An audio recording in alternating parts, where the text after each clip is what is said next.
Chapter 468. Each of them had about 500 subordinate. In order to allow some of the bigger guys, such as Grud, to pass through, Sia had increased the height and width of both sides by a lot. From afar it looked like a miniature version of the dark portal. This portal was also an experiment for herself.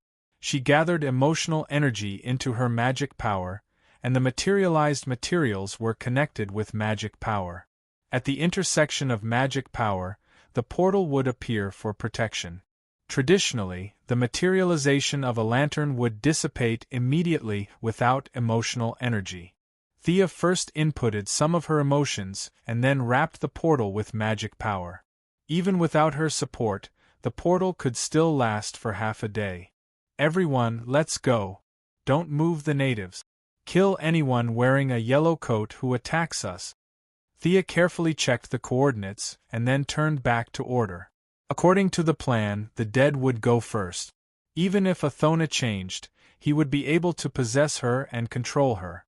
Then, it would be Fiora and her subordinate. The shrewd female adjutant was capable of fighting and carrying and could deal with any situation. Then, it would be the warriors from Earth and Grud. Thea looked at the last to make sure there were no mistakes. Then, she stepped into the portal. On the other side, the battle scene did not appear. It seemed that Athona was a very trustworthy person. Thea walked out of the crowd. Although she did not like the clothes, she was here to take over the army today. She still changed into the somewhat shameful tight combat suit. What's the situation now? Thea asked Athona, who was also fully armed. The defense of this planet was too comprehensive. The interference of metal and various electromagnetic interference were affecting her supervision. She wanted to find the central power source of the yellow lights, but she could not find it even after looking for a long time. This close friend of Sinisto looked at Thea's yellow combat suit. Her pupils shrank a little, but she quickly got rid of the unnecessary emotions and said loudly, "Come to our headquarters. Those Yellow Lantern villains are destroying our city everywhere." With Death Knell and Fiora, two experienced veterans, Sia arrived at the frontline command of the Korriga Resistance Army. It could be seen that Sinisto was not unprepared for the possibility of a rebellion. He had equipped some of his compatriots with weapons that could counter the hard light of the lantern rings. However, Korriga had been peaceful for too long, and many of the Yellow Lanterns were notorious bandits. The rebellion army lost 15 cities in an extremely short period of time, and a large number of elites died in the first wave. If Thea had not intervened in time, it would have only been a matter of time before they were exterminated and enslaved. Do you know what a central energy source is? Thea was worried that she might not be able to express herself clearly, so she showed her a portable lamp with a charging ring in her water mirror. It's something 100 times bigger than this. Have you seen it before? Do you know where it is? Asona had indeed seen it before. After all, it was impossible for a lantern that was several hundred meters tall and completely golden in color to go unnoticed. Sinisto might be able to hide it, but such a large item had very high requirements for a place to hide it. I've seen it before. I think it's in the depths of Sitara City. Sunisto had hollowed out 20 kilometers underground and placed a lot of things there. Asona recalled. What are you going to do? My ring can control the central energy source. It will take back all the energy in the ring. When dealing with some unarmed alien criminals, I'm sure the Resistance Army will be enough to deal with them, right? If the ring loses its power, then what about you? Asona's meaning was self-evident. Thea smiled brightly. Even Asona, who was also a woman, was a little dazed. Haha, to the Sinisto army, the ring is everything. But to me and my men, it's just one of the means. We have crossed the distant sea of stars, traveled through time and space, and witnessed the rise and fall of civilizations. The power of a mere lantern ring is too insignificant for us. Haha, Asona did not understand. Thea was bragging without paying taxes. She had bragged so much that if one did not look at her, they would have thought that she was the heavenly father of the new creator planet. Asona's eyes were filled with stars. She did not believe it, but the previous conversation and teleportation made her realize that the woman in front of her had an ability that Sinisto did not have. She no longer bothered about the lantern ring, and explained to them in detail what they needed to pay attention to in Sataru City. Half an hour later, the assault team led by Thea had arrived at the outskirts of the city. There were all kinds of detection equipment in front. She did not dare to charge in with her invisibility spell. The invisibility spell of more than 500 people required a lot of magic power. Thea planned to split a portion of them into a feint attack while the rest attacked the city. Death Knell stopped her and gestured for the Earthen Girl to come forward. The Earthen Girl, who was only 8 or 9 years old, was now being dragged to an alien planet to fight. Most girls would have fainted from fear, but this girl was quite strong. When she saw Death Knell looking at her, she nervously pressed her hands on the ground. Rumble, a very dull sound was heard. She controlled the soil and kept flipping it up. The solid ground seemed to be playing a game with her. Several tons of soil and stones flew out automatically. What appeared in front of them was a deep pit that was 17 or 18 meters deep and 10 meters wide. Yo! Not bad. Thea had not absorbed Gaia's divinity yet.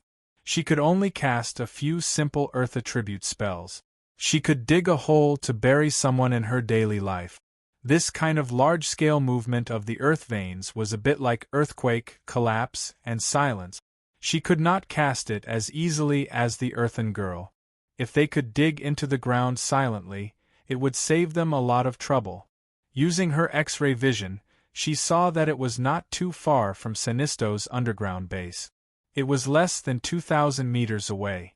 The little girl is not bad. This will help her recover her strength. Tell her to dig the hole diagonally below the spot I indicated. This little girl was too young and was not worth her time. She would need at least 5 or 6 years to grow up. That was too long.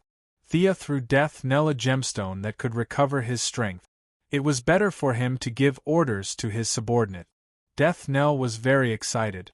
As Thea had more and more talented subordinates, his importance was declining. He urgently needed to prove his worth, so he was determined to bring the 9-year-old Earthen Girl out. Okay. Death Knell nodded heavily at the Earthen Girl. Because of her ability, she was treated as an oddball in the village. If Death Knell had not saved her, she would have been burned to death by the villagers. Seeing Death Knell's signal, just like a manga character, he was filled with motivation as he desperately needed recognition. His eyes shone brightly, and his psionic ability was fully activated. Following Sia's mark, he dug deeper. The young lady did not feel guilty about hiring a child as she constantly controlled the Earthen Girl. 10 degrees to the left. A little more. Chapter 469. After 10 minutes of hard work, a tunnel that was 1,000 meters deep and 10 meters wide was opened.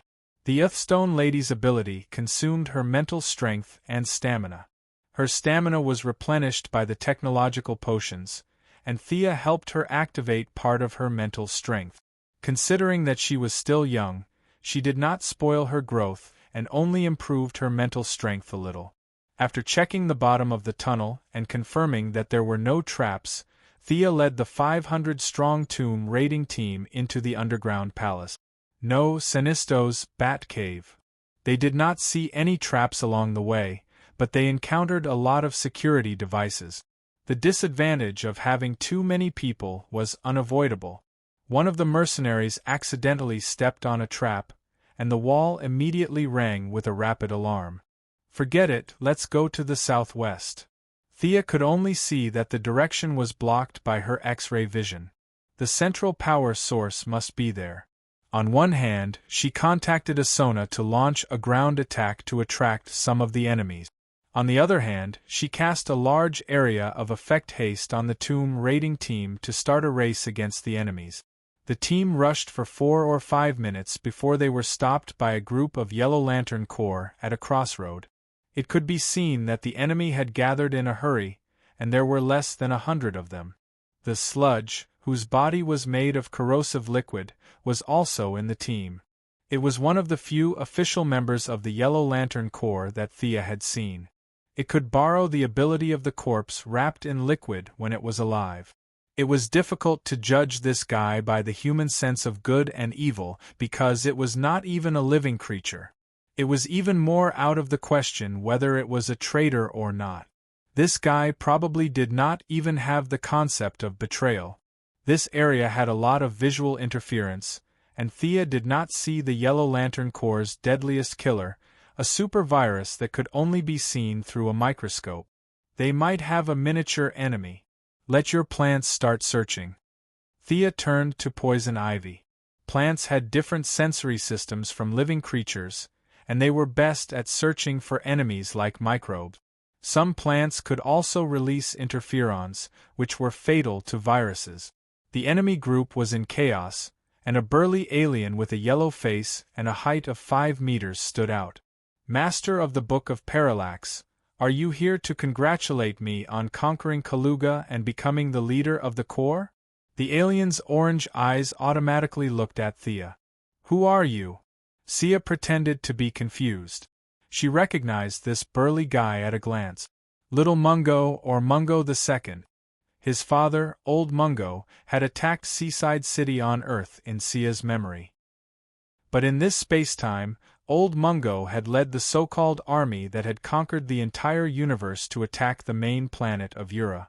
She didn't know if he was crazy or he didn't take medicine. Gondha could not defeat the Spectre in a one-on-one fight, but this did not mean that the Guardian Blue Men were weak. It was just that the Spectre, the vengeful spirit of God, was too strong. Furthermore, there was not just Gondha on the main planet of Ura. There were 6 other Guardian Blue Men with the same combat strength. In addition, there were 7,200 official Green Lanterns, a considerable number of reserves, and a small number of elite Supreme Green Lanterns with modified bodies. Facing such a powerful force, Mungo, who was full of confidence, crashed into it head-on. This wasn't the Green Lantern Corps that Hal Jordan had led after the Lights-Out incident, and there were only a few of them. What greeted him was the Green Lantern Corps at their peak. A green sea that covered the entire planet of Ura crushed his invincible army into dust. Similarly, his body, which had been tempered thousands of times to the point of being able to attack Superman, was shattered into pieces. The result of tens of thousands of people attacking him was that his head was sent to Ura's showroom. Sinisto had taken in his son, who was now standing in front of Thea. It had to be said that his genes and physique were indeed extraordinary. When others wore one light ring, he might feel that the effect was not strong enough, but he wore 4 rings of the same attribute. A normal person would need a strong willpower to wear 1 ring. Just like Thea, wearing different colored rings required different emotions. It was different from this person who wore 4 rings. Sinisto and Hal Jordan were both strong-willed people. When had anyone ever seen them wear 2 rings of the same color? There was no need for this at all. The amount of emotion output per unit of time was fixed for everyone. The advantage of wearing 4 rings of the same color was probably just to maintain the firepower. When one light ring's energy was depleted, the next one would be replaced. Or one light ring could be used to attack while the other one was used to defend. At least, Thea could only think of these functions. There were some advantages, but the disadvantages were huge. The emotional consumption of the ring bearer was also doubled, so it was not universal. In Thea's opinion, Mungo II was a little neglectful. The strong body and mental strength he had inherited from his father had been used on the light ring. The original spacetime was also a traitor, and he was killed by Sinisto, who had tampered with the light ring. Thea did not have such means now, but in her opinion, it would not take too much effort to deal with this guy who had abandoned his family's secret arts and switched to playing with rings. His father could fight Superman head-on, so his body's genes should be very strong. In a while, she would have to control the intensity of her attack. It would be best to preserve the body for reference. Mungo II did not know that his background had been exposed. Thea was going to take his body back for research. As if he was about to quarrel with someone, he shouted anxiously, "I am Mungo, the ruler of Korriga, the emperor of the universe tomorrow." Thea sneered. Her laughter was a little harsh. Mungo, whose self-esteem was severely hurt, stretched out his waxy left hand, and a hammer made of fear energy smashed towards Thea. Interesting.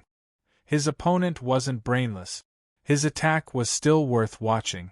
4 layers. Thea glanced at it and saw that this manifestation was a little confusing. It looked very ordinary from the outside, but it was actually a set of 4 manifestations. The emotional manifestation of the temporary light ring was too weak, and Mungo could not work on quality. He could only pursue quantity. However, this was meaningless in the face of absolute power. Fiora stood beside Thea and saw the huge hammer coming towards her. Her expression did not change, and she smashed the manifestation with one hand. The 3rd, 4th, and 5th layers did not mean much to her. Her move shocked the yellow lanterns on the other side. She did not rely on any emotional energy, nor did she rely on any technological equipment. With just a casual punch, she shattered Mungo's attack, which they thought was invincible. The yellow lanterns, who were all villains, could not help but feel their momentum stagnate. Thea's side had more people than them to begin with. With this, the yellow lanterns were even more vulnerable. "Leave the big guy's body intact. Kill the rest," Thea said lightly. As soon as she finished speaking, the electric lady, whose temperament had changed drastically and who had a tendency to be violent, rushed out first. This underground base had a lot of electrical equipment. She rushed directly into the midst of the enemies, and a silver-white electric current began to wreak havoc in the crowd. Chapter 470. Poison Ivy had planted a large number of plants on the battlefield while they were talking. Now, under her control, the plants broke through the ground. The yellow lanterns were used to fighting in the real world, so they were caught off guard by the plants and the electric lady. Some of them were electrocuted, some had their bodies corroded by the mucus from the acidic plants, some were swallowed whole by the man-eating plants, and some had their hands and feet entangled by the vines. There were all kinds of situations. Death Knell was not to be outdone. He dodged the yellow lights and charged in from the side. In his left hand was a titanium alloy sword, and in his right hand was an acid attribute magic sword that he had obtained from the Church of the Cold Flame.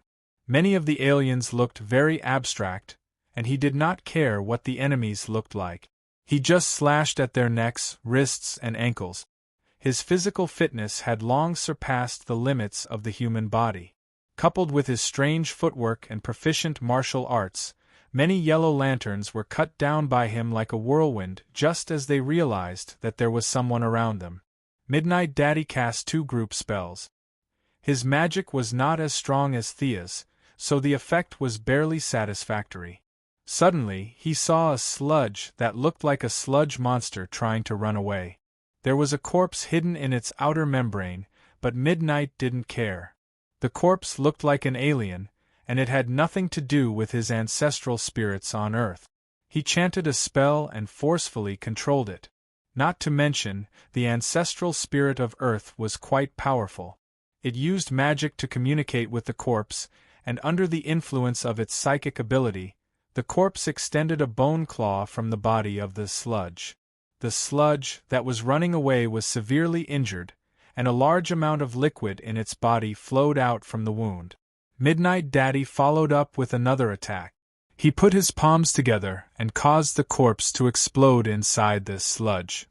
This official member that was personally recruited by Sinisto and registered by Thea exploded into a puddle of acid. Its weak cell walls could no longer sustain the loss of energy in its body. It fell to the ground and did not move anymore. Thea took out the Parallax book. Following the death of the sludge, as an official member, there was a record of its life in the book. Its life history slowly emerged with its death. This thing was originally born on a barren planet. In an accident, an unlucky interstellar traveler's spaceship crashed on this planet, and its corpse coincidentally fell into its body. Only then did it slowly gain self-awareness. Even with the parallax book, it was difficult to determine whether the consciousness in the sludge was the consciousness of the unlucky interstellar traveler or the remnant consciousness of the barren planet. However, its corpse was also very valuable for research.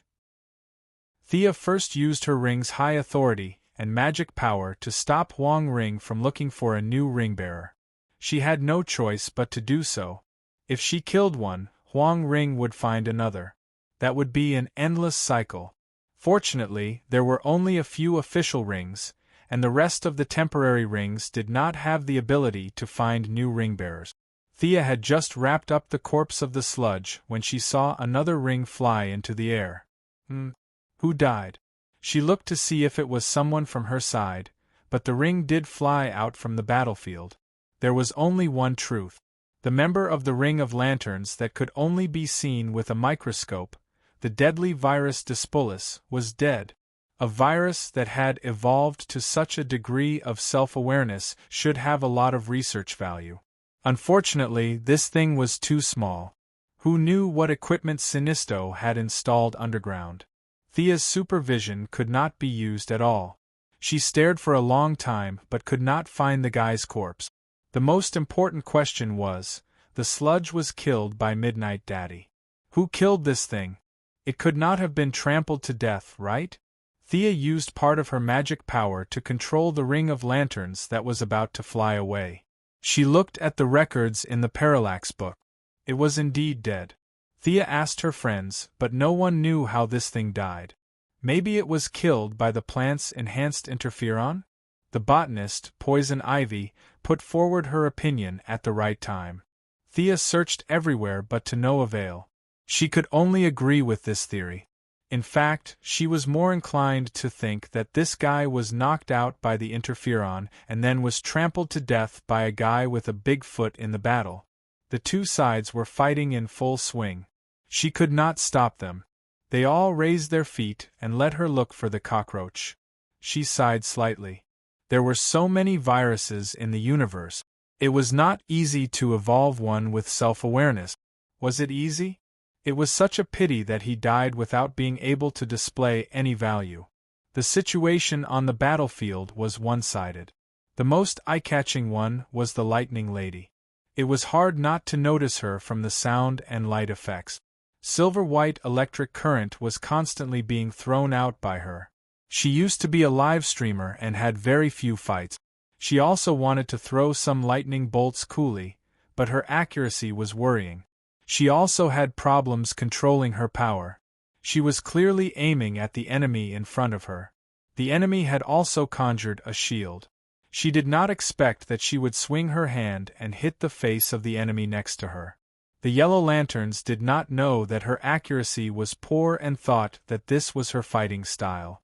A group of people came over to besiege her. The Lightning Lady was least afraid of being besieged. Coupled with the fact that she could not control the electric current, her AoE damage could be said to be number one on the scene. Coupled with the fact that she would occasionally flash out of the encirclement and run from one group to another to release electric current, the Yellow Lanterns were beaten to a pulp. Not everyone could be like Sinisto and Thea, who could create a giant to protect their entire body. Most people could only conjure a part of their body armor. Everyone was suffering from the electric current. Unless they were a special life form, there were not many who were immune to electric shock. I can't fight like this. Originally, when he saw that Thea did not make a move, and the seemingly fierce Fiora did not join the battle, Mungo too, who considered himself the Emperor of the universe, also stood still. Now, he felt that he had to make a move. Although it was a little embarrassing, he was still prepared to get rid of the Lightning Lady, who was the biggest threat to his side. He took a step forward and was instantly stunned. He could only feel that something was squeezing into his body, and at the same time, it was as if a giant hammer was hammering his head. He did not know that this was the cooperation of the dead man and Grud. One was drilling into his body, while the other was forcefully controlling him. His willpower had already been worn down by the 4 lantern rings. Now that he encountered the skills of these 2 hooligans, he kept losing ground in his spiritual world.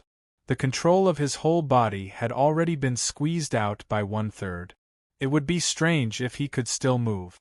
Seeing that the generals were fighting beautifully, the morale of the soldiers on Thea's side was greatly boosted. Death Knell's daughter was particularly eye-catching. Her fighting style was very similar to her father's. Her double swords flew up and down. Her strength, speed, and skills were not inferior to Thea's in the past. The natives brought by Grud were also quite brave. Every day they carried this several tons of gorilla and ran around the mountain. A few of them had really trained their strength. The javelins that were as thick as an arm were thrown by them, leaving afterimages. The throwing objects of the leader of the strong men could even shatter the shield. Chapter 471. Mungo too was dragged into the spiritual world by Grudra and Dead Man to play tug-of-war. Sludge and Super Virus were directly destroyed, and the remaining yellow lanterns died one after another. If it weren't for the constant return of the Lantern Ring members from the battlefield on the ground, they would have collapsed long ago. However, they had no coordination ability and no command system. There were too many loopholes in their fighting style. Facing Thea, who had the upper hand, they were beaten to a pulp. One after another, 2 after another, 3 after another. It seemed that they were still persevering, but the number of people who supported Mungo was rapidly decreasing. Many people had begun to think of a way out. Seeing that the situation was good, Fiora, the adjutant, as the highest combat power second only to Thea, personally came out. On the battlefield, enemies and allies were mixed, and powerful moves were not suitable to be used. This was a little restrictive for Superman Supergirl, who could punch a hole in the ground and break a mountain with a kick, but Fiora didn't have this problem. Her combat skills were already very delicate. The Kryptonian combat skills she used back then were no longer suitable for her body that had skyrocketed. However, she still had her combat experience. If Superman was like a farmer with infinite strength, then Fiora was like a thief with full strength. Her figure was extremely fast as she weaved in and out of the crowd. None of her attacks were a match for her. These ordinary materializations were completely defenseless against her. After killing more than 10 people in an instant, she walked to the side of the dazed Mungo too. She signaled to Dead Man and Grudra in the distance, and the 2 people, orangutans, withdrew the control at the same time. Mungo was dizzy and didn't understand what was going on. He saw Fiora grabbing the top of his head with one hand and his chin with the other. With a crisp crack, the giant's neck was directly broken by her. His tenacious vitality prevented him from dying immediately. His lips moved slightly as if he wanted to say something, but unfortunately, his vocal trachea was destroyed. He tried for a long time but couldn't say a word. The lantern ring on his hand was still shining, as if he wanted to do something. However, the loss of vitality also took away his willpower.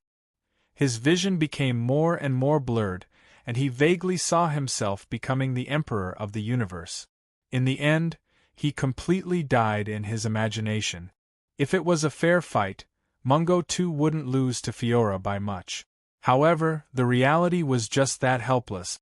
The 2 gangsters had forcefully controlled him, and he didn't even have the chance to reveal a single bit of his strength before he was directly killed. Thea was very satisfied with the cooperation of her subordinate. They skillfully defeated the boss on the other side, and she didn't even need to do anything. This man is a warrior.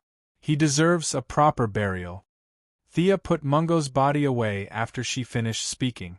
It was definitely inappropriate to talk about dissecting the enemy in front of her subordinates, so she told a little white lie. When the remaining Yellow Lanterns saw that their new leader was dead, they no longer had the will to fight. Some of them quickly summoned their aircraft and fled in all directions. Some of them even surrendered and waited to be taken in. Thea was not obsessed with moral cleanliness. She had a lot of bad people under her command. Regardless of whether they were good or bad, she would take them all in and screen them out later. She didn't send anyone to chase after them. As long as she took control of the central power source and took back all the energy from the light rings, these people would be in for a good show.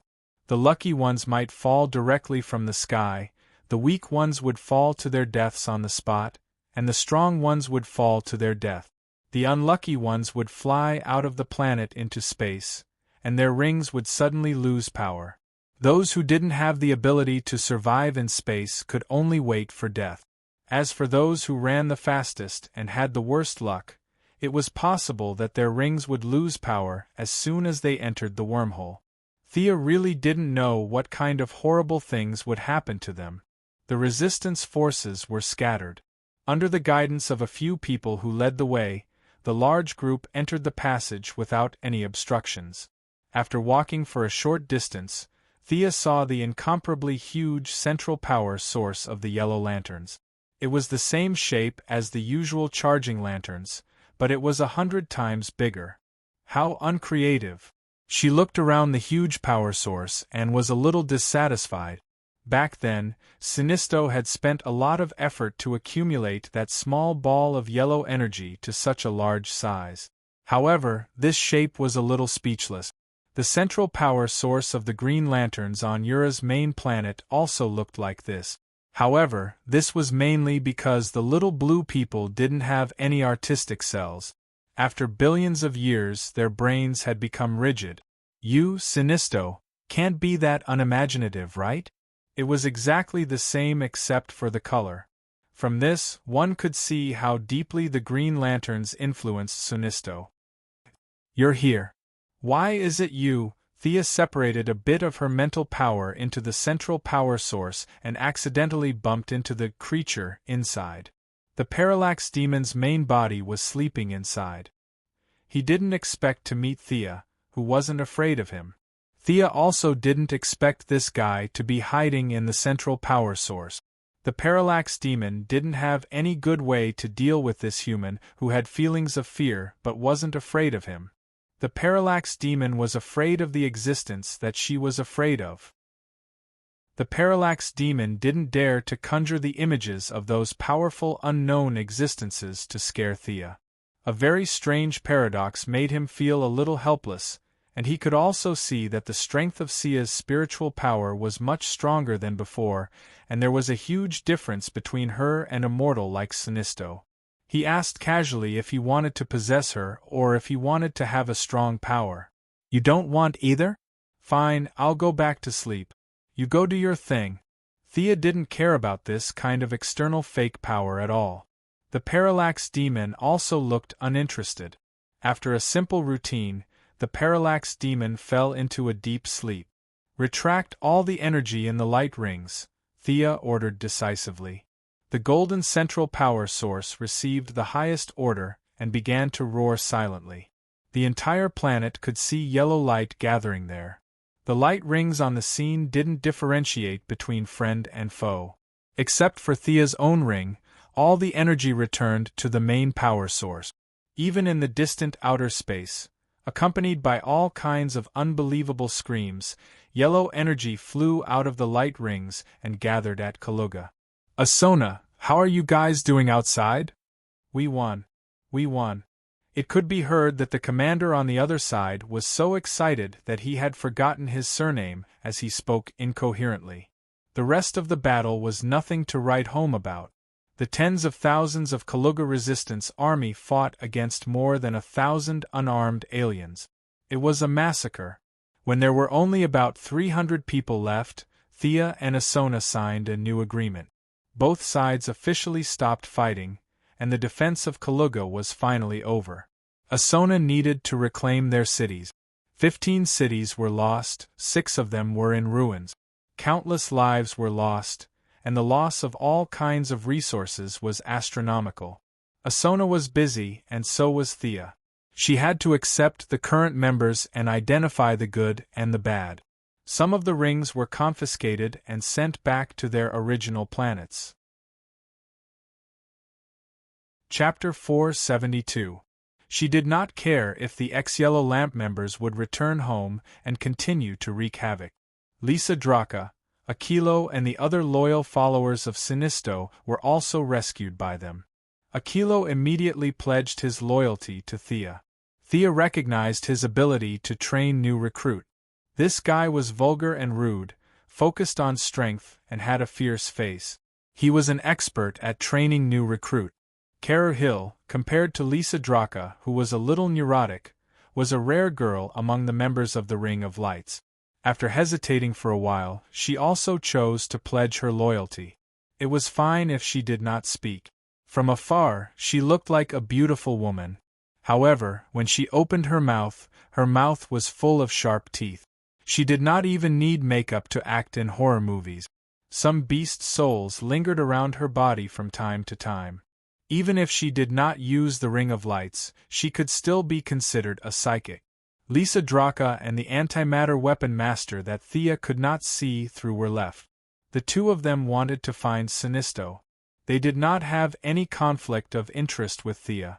In the original time, Sinisto wanted to come back to save the people and quickly walk out of the shadow of failure. Now, he might not have such great determination. Thea did not make it difficult for them. Too many elders in the army were not conducive to her control. It was also a good thing that the two of them wanted to leave. She helped them recharge the rings and politely sent them out of Korriga. All the ownerless Ring of Lights on the battlefield were collected. There was no need for more than 3,000 Yellow Lamp members. Sinisto's initial selection criteria was to control fear. Later on, it became to create fear. Perhaps it was the pressure of the Green Lantern, or perhaps it was his own mentality that caused him to forget his original intention. He began to wantonly recruit villains and villains. The elite atmosphere of the entire army was destroyed by him. Did those who controlled fear have to be bad? Just look at Batman. Sinisto had led the entire army astray. Thousands of temporary Ring of Lights were directly thrown back into the central power source. The return of energy made the Parallax Demon very excited. Such a beautiful environment made it have the urge to sleep for another 500 years. After removing the impurities and preserving the essence, the sea of Ring of Lights turned back into energy. Thea cut a part of it and distributed it to her subordinate, Deadman. Both Groot and Fiora's rings had been upgraded to the so-called elite level, which was about the same as Hal Jordan's ring. Death Knell and the other Earth companions each received an official lantern ring. The one who was the best at conjuring was Midnight Daddy. He was a magic-type character with high intelligence and was very talented at conjuring things. He directly conjured a creature that looked like it was made up of various animals and looked very much like an evil god. The Poison Vine Lady and the Lightning Lady lacked imagination, and the use of the light ring was more for them to wander around. Death Knell's materialization was similar to Hal Jordan's. They were all machine guns, rockets, planes, tanks, and so on. Their original imitation lantern rings did not conflict with the official lantern rings. Perhaps it was because she and Diana had magically modified them that the lantern rings did not recognize them as their own kind. The group rested in Korriga for 3 days. Including those who did not participate in the robbery and those who were loyal to Sinisto, as well as those who were originally from the battlefield, the remaining 1,000 or so in the army were reduced to 300 by her. A large number of unrelated people were thrown out of the army by her to stay where they were. Although the number of people was reduced by nearly 70%, they were more united and registered one by one. The scene of the entire army being temporary workers was gone forever. With the close connection between each other and the energy restriction of the lantern ring being lifted, it could be said that the combat power of the new Yellow Lantern ring was not reduced by much. The reorganized Yellow Lantern Corps began to withdraw from Korriga. Korriga belonged to Sector 1417 of the Green Lantern Ring. With the death of Sinisto, the new Green Lantern Ring would soon take office. Thea was not ready to fight against the main planet of OUA, so the right thing to do was to lead the team and leave. She said goodbye to Asona. Seeing that she was very cooperative, Thea left her a communicator so that she could contact her if she had any trouble in the future. Death Knell and Grud's men chose to return to their original planet. Thea began to consider the new base of the Yellow Lantern Corps. It was definitely not suitable to bring them all to Earth. Many people here were wild and difficult to tame, and there was no way to control them on Earth. The only way was to make use of their strengths and gain benefits for herself. What could these people do? They were all big and burly, and there was no way they could help the old and the young. It was even more impossible for a group of people who only had muscles for brains to do some technical research. Referring to the red light and orange light conventions, it was a good idea to find an area and dominate it. There were not many places in the universe that the Guardians could not control, but at least there were a few. Thea did not go to those remote star regions. It was not in her interest. Her plan for the future of the Yellow Lantern Corps was to be mercenaries and collect protection fees. She could find neutral locations to collect protection fees, and take on missions on a daily basis. She could train her troops and earn money, so why not? Of course, she had to be careful when choosing this target. For example, in a place like Apocalypse Star, where the people were simple and honest, even with the Mother Box technology, Thea did not have the guts to collect protection fees. The target she chose was a trading company called Ibn. This was the closest translation from Earth's language.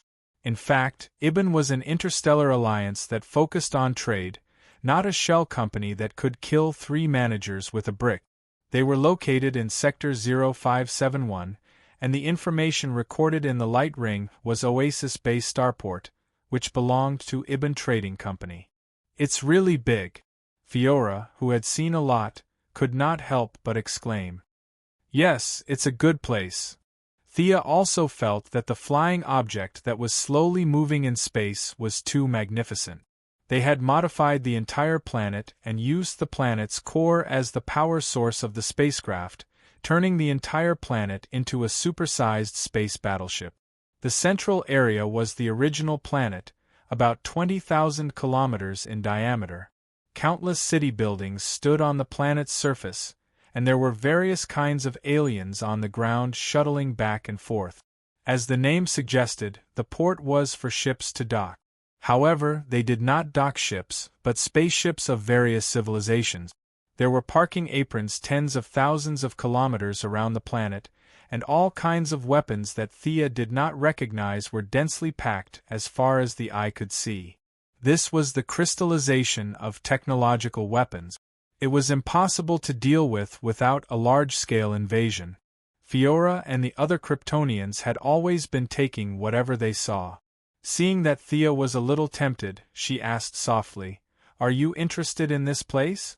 Thea did not answer directly. "Let's go down and take a look first."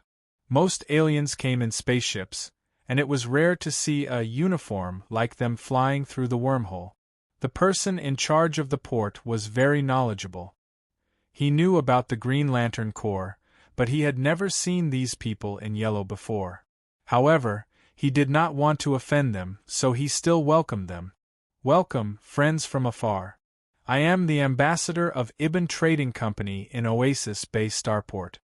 An alien creature that was not much bigger than a squirrel came in front of them in a spaceship. His tone was friendly, but the 2 rows of robots standing behind him did not look very friendly. Chapter 473. Of course, Thea couldn't say that they were here to collect some protection fees. Now that they saw that their spaceship was very good and impressive, they were fated to be with them. They planned to take it by force and use it as their base in the future. She pretended to be harmless and chatted with the squirrel-like ambassador for a while. She realized that they could communicate and the squirrel-like ambassador wouldn't violate the port's neutrality principle. There were tens of thousands of aliens coming and going here every day. Some had good tempers and some had bad tempers. He didn't have time to meddle in other people's business. After explaining a few things to take note of in a friendly manner, he left with his people. The guards seem to be robots? They should be controlled by the main computer. Fiora kept communicating with Thea in the ring. Don't worry.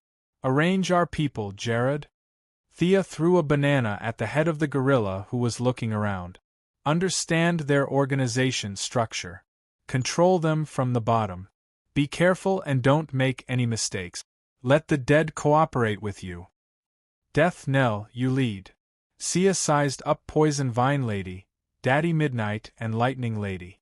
These three people's combat power would be affected in the space environment, especially Poison Vine Lady. After leaving the plant and walking in space, she was already sweating profusely. You take Electric Lady and the Yellow Lantern Corps to develop your connections here. Poison Ivy and I will return to Earth. Midnight. I want to take a look here and continue my old profession. I opened a small bar to inquire about news from both the black and white side. Also, I can find a lot of magic equipment here. Old Man Midnight spoke first. The corpses that had exploded in the mud were pieced together by him. This unknown voodoo sorcerer insisted that the alien corpses could respond to his psychic arts and were of great research value. Thea thought for a while. It was not impossible. Now that her subordinates had the Yellow Lantern rings, it would be easy for them to return to Earth. Earth's magic world had regressed by 30 years because of her. It was useless to leave Midnight on Earth. Okay, we have a lot of universal currency in our hands. We can take the money from Fiora to buy land and various facilities. No matter if it was General Zod or Sinisto, they were both rich people. Thea had ransacked their collections. Even by the standards of the universe, she was not poor. She wanted to slowly take control of the entire army. The entire process required both coercion and enticement.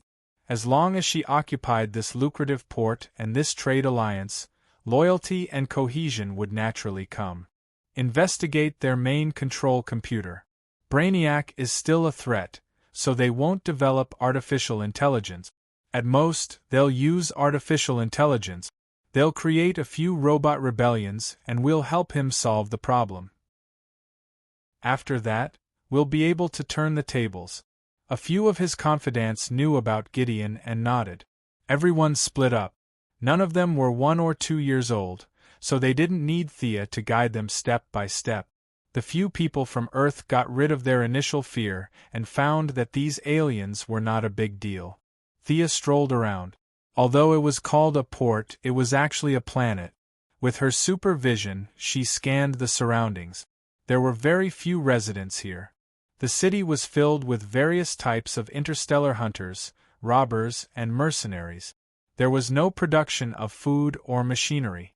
Everything depended on currency.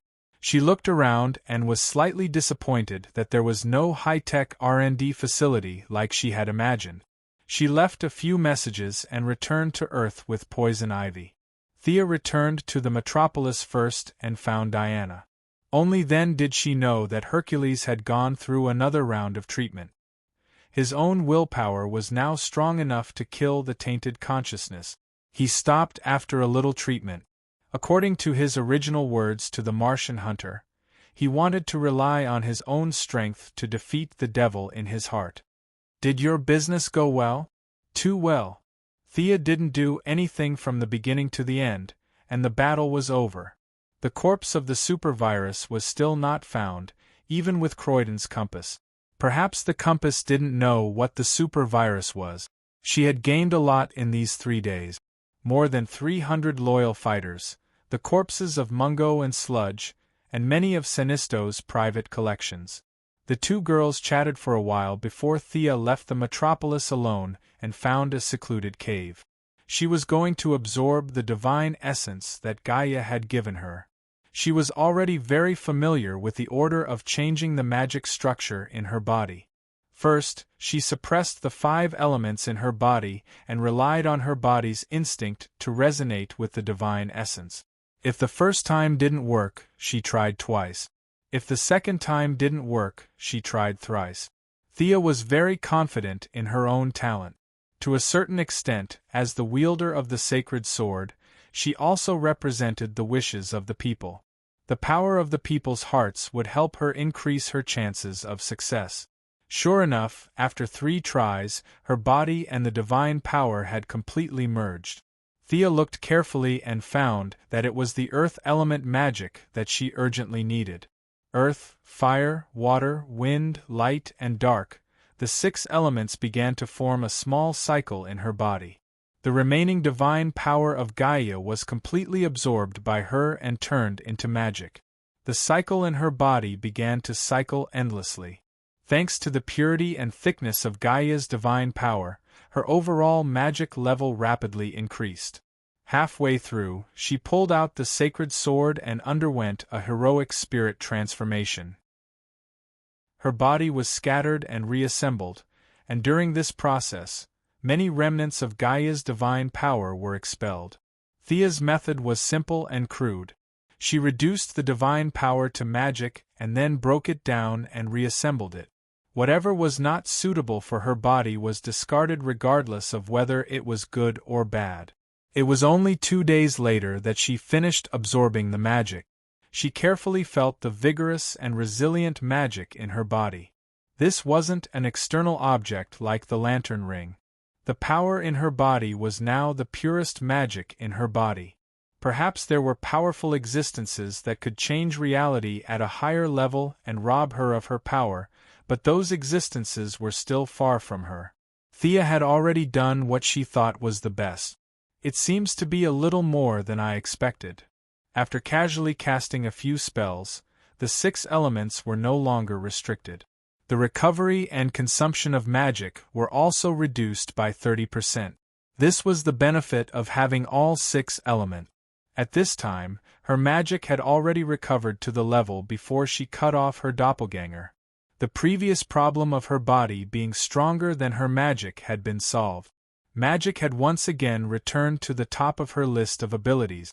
This made her feel quite gratified. Otherwise, it would be really embarrassing to be a mage who swung her fists every day. The increase in magic only guaranteed her future direction and height, but there was no qualitative change in her current combat power. She needed more magic or divine power. Let's not talk about whether she could win or not. The attributes of the gods were too simple, so it wasn't her best choice. Black Adam and Shazan were the 2 targets that she had never given up on. These 2 were rare people with balanced attribute. As long as she could obtain the power of either one of them, Thea was confident that she could raise her strength to the peak of the demigod realm. Chapter 474. After becoming a demigod, one would become a new god. As long as one could obtain the source, anyone at the demigod level could become a new god. It didn't have to be at the peak of the demigod level. Thea had never seen a new god before, and she didn't know the difference between a peak demigod and a normal demigod. She could only assume that being at the peak of the demigod level would result in greater achievements in the future. How to obtain the source had troubled her for a long time. If she didn't want to go to the new planet of creation, Revelation Star, and beg the Heavenly Father and Darkside to accept her, then she could only look for the wild source. Zeus had been searching for it for thousands of years, and Thea's luck couldn't possibly be that good. Thus, she only had one choice left: to find the source behind the Wall of Origins. At first, she wanted to master the 7 emotions, evolve into a white lamp, and enter the Wall of Origins. Behind the wall was a light reservoir, the source of all the emotions in the universe, the life equation, and many of the source that Thea imagined to be hanging on an apple tree. This method was dangerous and uncontrollable. Kyle Rayner could enter after turning into a white lamp. Could she do the same? Kyle lost his memory after entering the Wall of Origins. No one knew if there was something affecting him inside. It was even hard to say if the person who came out would be Kyle himself. Thea wasn't a risk-taker. As long as there was a 10% chance of failure, she would be very careful. Fortunately, another method appeared not long after. With the help of the Holy Sword and her new talent, she could use the Holy Sword to communicate with the masses. By paying a huge amount of willpower, she might be able to change the rules and lure the source out from behind the wall. Many grains of sand made a tower, and many a little made a mickle. Eventually, the impossible became possible. This method seemed much safer than banging her head against the wall.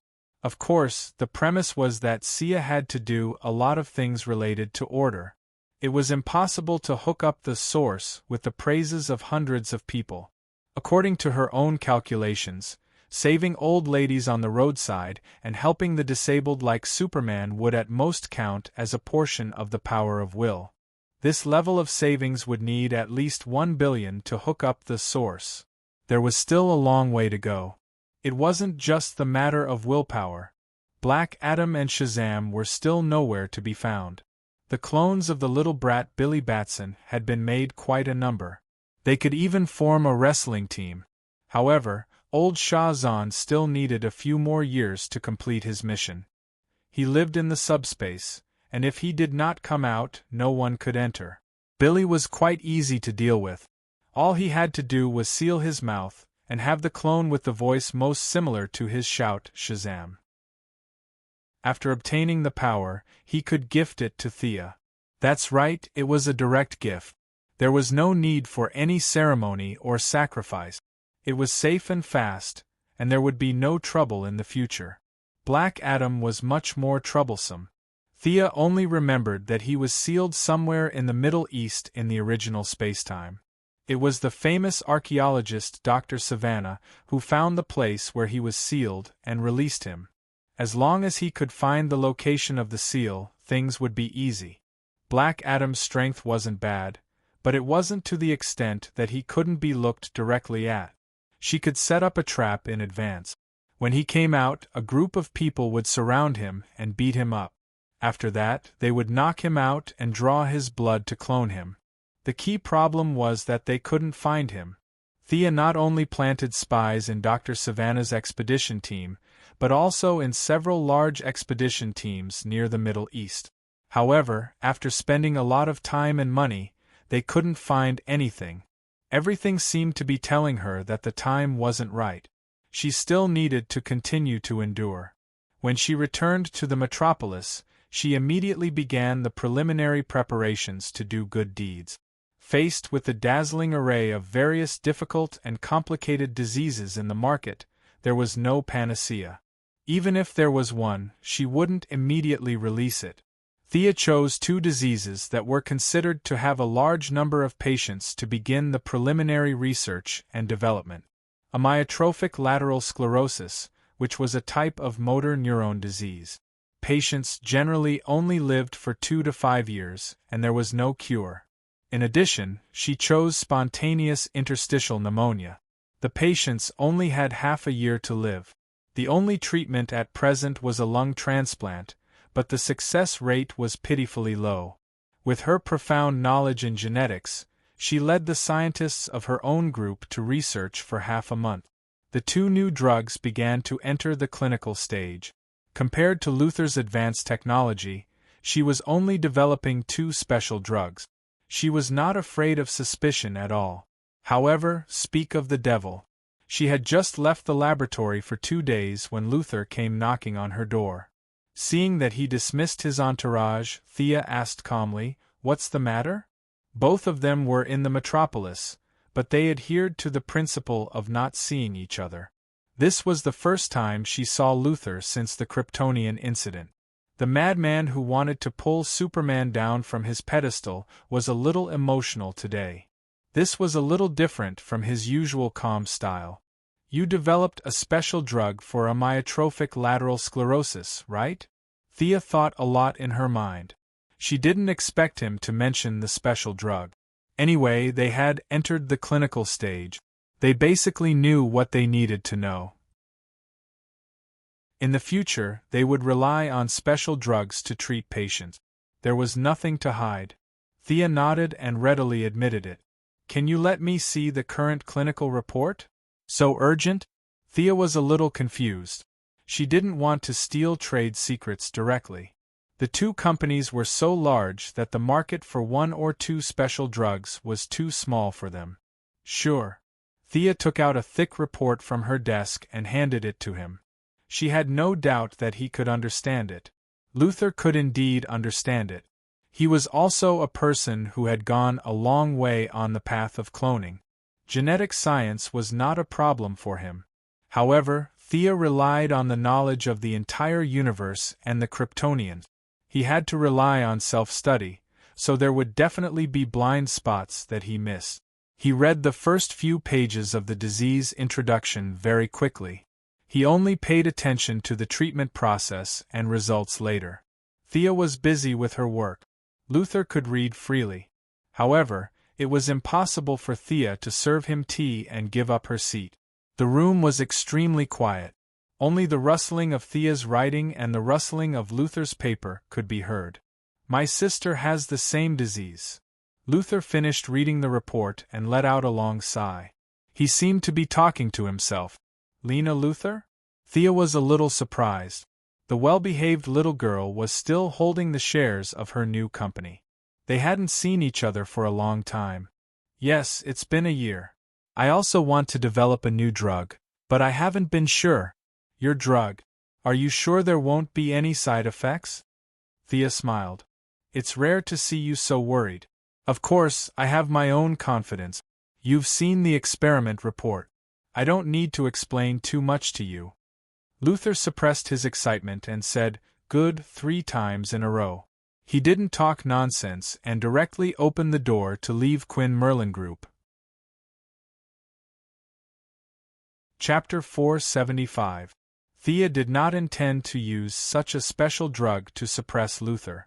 She was going to gain fame anyway, so it did not matter who she gave it to.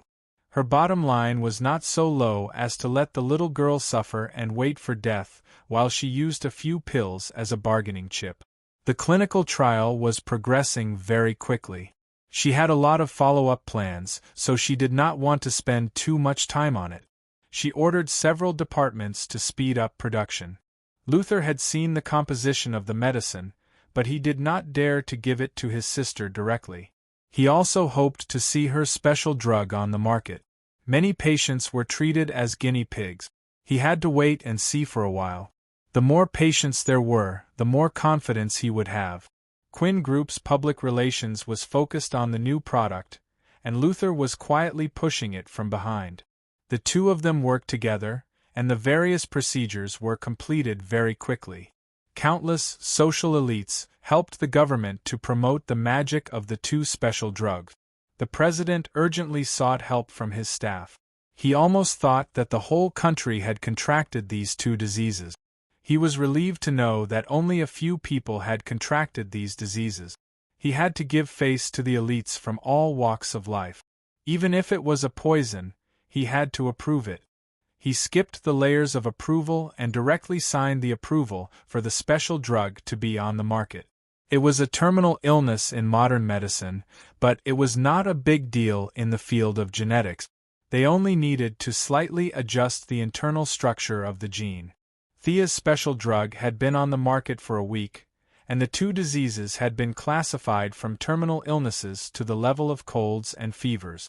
Seeing that countless patients had been cured without any sequelae or complications, Luther bought a bunch of medicine for his sister. The little girl, who was originally lying in a wheelchair, regained basic mobility after 3 days. She was completely normal after 5 days. The little girl, Lena Luther, did not have as many concerns as her brother. She personally went to thank him. The 2 of them were very polite and complimented each other. Because of their opposing sides, they did not talk too much. However, from Lena's words, Thea could tell that Luther had made progress in his research on Doomsday. As for Supergirl's uncle, Norn, and the other 3 Kryptonian elites, they had all been killed by Luther. As a result of the battle of wits between the simple Kryptonians and the Earthlings, they had offered up their bodies and all their knowledge. It took Luther a lot of time to digest this gift.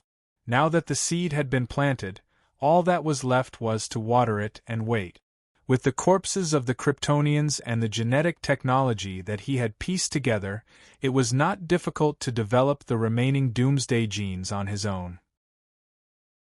After all, this was the super biochemical weapon that the Kryptonian scientists had developed based on their own bodies.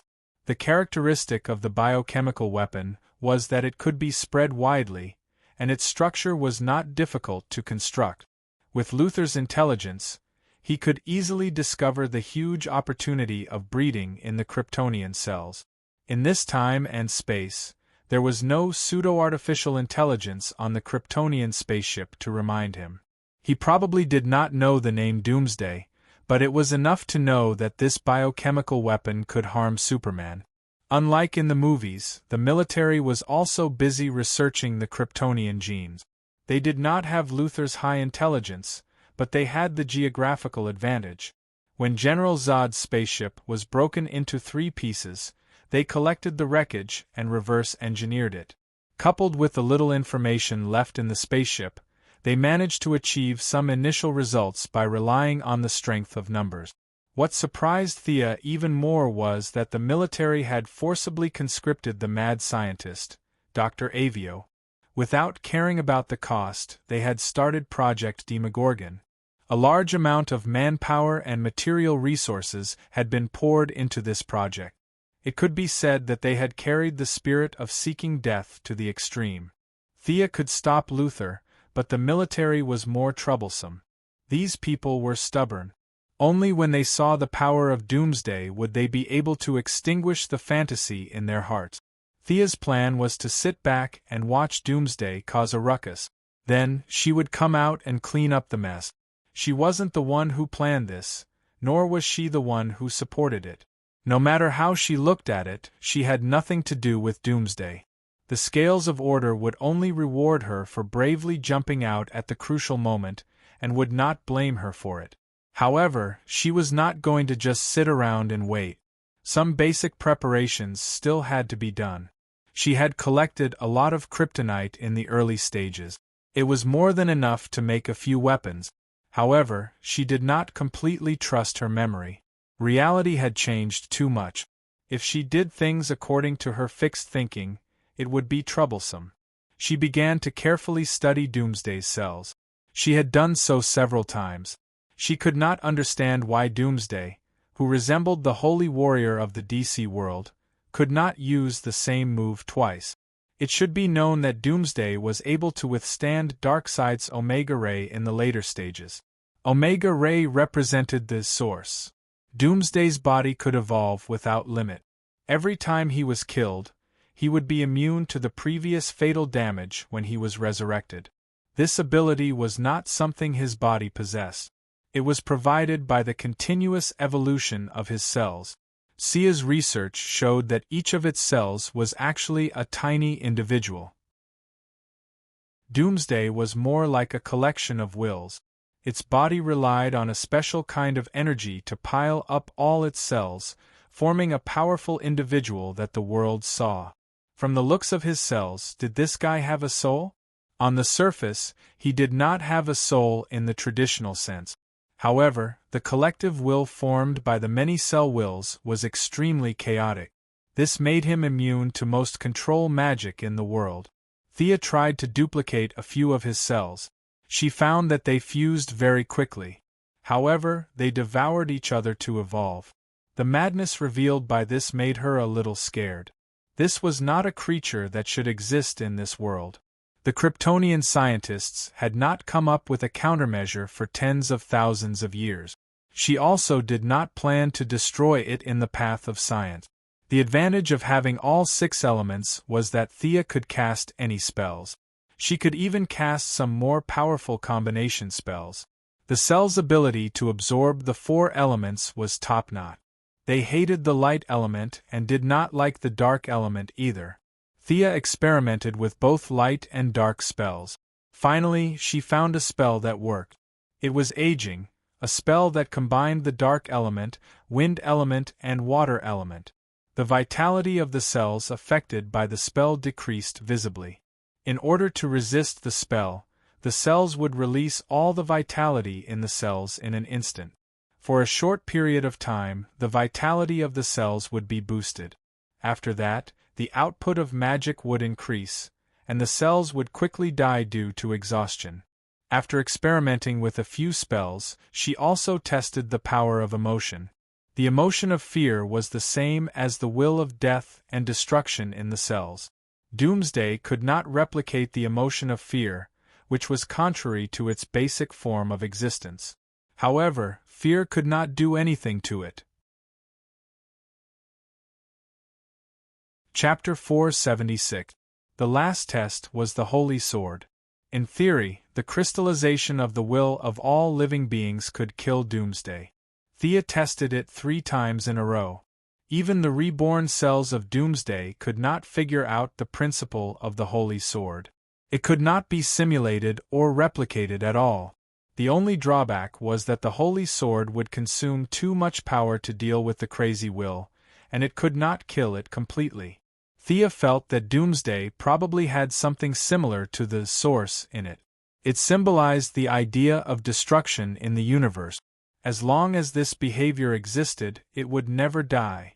The Holy Sword was the last step. If the kryptonite failed to kill it, Thea thought of a safe way to seal it.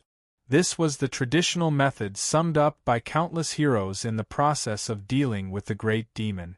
The space technology of the Kryptonians was not top-notch. Hundreds of people could escape from their so-called shadow area if they were slightly affected by the energy wave. Thea just looked at it and gave up. The infiltration of the neutral port in the Oasis was still going on secretly, but it was not a problem to buy a few high-tech cages at a high price. Fiora sent her 3 different types of sealing devices in a day. Thea's plan was to use high-tech, the lamp, the ring, and magic together, and then throw it into the corner of the universe. Originally, the Wall of Origin was a good choice, but she was afraid that it would cause other unforeseen events. If this thing evolved to the extent that it could break the wall, who in the universe could withstand it? The sealing devices of several civilizations had their merit. To combine these technologies with Thea's own ability, she still needed to do a lot of preparation. It was not Sia to write down her good deeds in her diary without leaving her name. She did not have such high awareness, not to mention at such a time when she needed a lot of praise. The 2 special drugs were a great success, and dozens of patients who were about to die were pulled to the metropolis by her for a live press conference. The patients did not deliberately put on a show. They wept and cried about the joy of their desperate situation. The reporters took photos crazily. Thea said a few words and left the scene to the CEOs of the group. She saw Bruce Wayne, who was in a suit, was winking at her and asking the people around to leave. The 2 of them walked to a place where no one was around. She asked, "What's the matter?" "Yes. Do you recognize this symbol?" Bruce said as he drew a big omega for her to see. "Omega, aren't you asking the obvious?" Thea had a vague guess. Bruce thought about the language again and again. "I have this symbol in my mind and a memory that I have personally experienced but have no recollection of." At first, he could not express himself clearly in English, so he had to switch a few languages before he finally managed to express his feelings. He felt that it might be something from the mystical realm that was affecting him, and that was why he went to the metropolis today. However, Thea knew that it was the flash from some unknown point in time that reminded Batman of some time and space. But in the original time and space, it was because of the battle of superhumans. Now in this time and space, the differences between the 2 still existed. It was still very big, but it was definitely not to the point of tearing each other apart. So what did the Flash come back to remind him of? She didn't know the answer to that question, and neither did Batman. She deliberated over her words. There was no need to tell him the whole story, but a simple introduction was still fine. "I can't explain the different life trajectories you mentioned. It's beyond my ability. But this symbol, if you're not here to test me on the Greek alphabet, then I probably know something about it." Thea's words were very vague, but Bruce's attention was still drawn to her. "Do you still remember the guy in the green tights during the battle at Seaside City?" "I've done my research. Hal Jordan used to belong to Ferris Aerospace. He was an excellent test pilot," Bruce said without hesitation. "Yes, but he has a new boss now. He now belongs to the universe's police force, the Green Lantern Corps. He's in charge of this area of Earth. What I want to talk about is his new employer. They are the oldest race in the universe, and now they call themselves the Guardians. You know, I'm the Yellow Lantern. I used to be close to the Green Lanterns. Bruce wanted to say, what the hell do I know? But when it came to such secret knowledge, talking about the universe and ancient races at the drop of a hat sounded very impressive. Like a detective, he listened attentively and nodded against his will. In the records of the Guardians before them there was a group of people outside this world. They called themselves the New Gods. They lived in an untouchable place. Because of their ideals, personalities, and other reasons, the New Gods split into two. One was the righteous father, and the other was the evil dark side. In fact, Thea didn't want to use such a superficial division of good and evil, but she couldn't reveal too many details. Why was he so familiar with an untouchable place? If Bruce asked, she wouldn't be able to answer. She could only use a hearsay to distinguish between the father and Uncle de Bruce also had his own values, and he felt that her hasty division of good and evil was a little arbitrary. But considering that Thea was most likely repeating the records of her predecessors, he didn't say anything. The Omega symbol you described represents the evil lord, Darkseid. Thea spread her hands, indicating that she only knew that much. Bruce nodded. Thea didn't explain in detail, but his doubts were finally answered. If he was asked what his relationship with Darkseid was, he would say that he had nothing to do with it. The two of them had nothing to do with each other. Bruce was protecting his own land, and Darkseid was spreading evil across the universe. These things were completely unrelated. If it weren't for the war with Darkseid, Thea would have had the same thoughts as him. They were on completely different levels. Earth was no different from an ant in Uncle Da's eyes. Who knew what was wrong with him to invade Earth? Bruce felt that it was not a bad guy from Earth who did this to him, so he was much more relieved. The only questions he had were buried in his heart, waiting for the truth to be discovered in the future. The two of them chatted for a while and said goodbye to each other. Thea's life returned to normal. On the surface, she was still working on solving the incurable diseases of mankind. In the past, this would have been a big deal. But now, whether it was Luther's Cadmus project or the military's Yamatron project, they were attracting the attention of people with ulterior motives. A huge amount of money and technology had been thrown into the water. The big shots were on tenterhooks every day.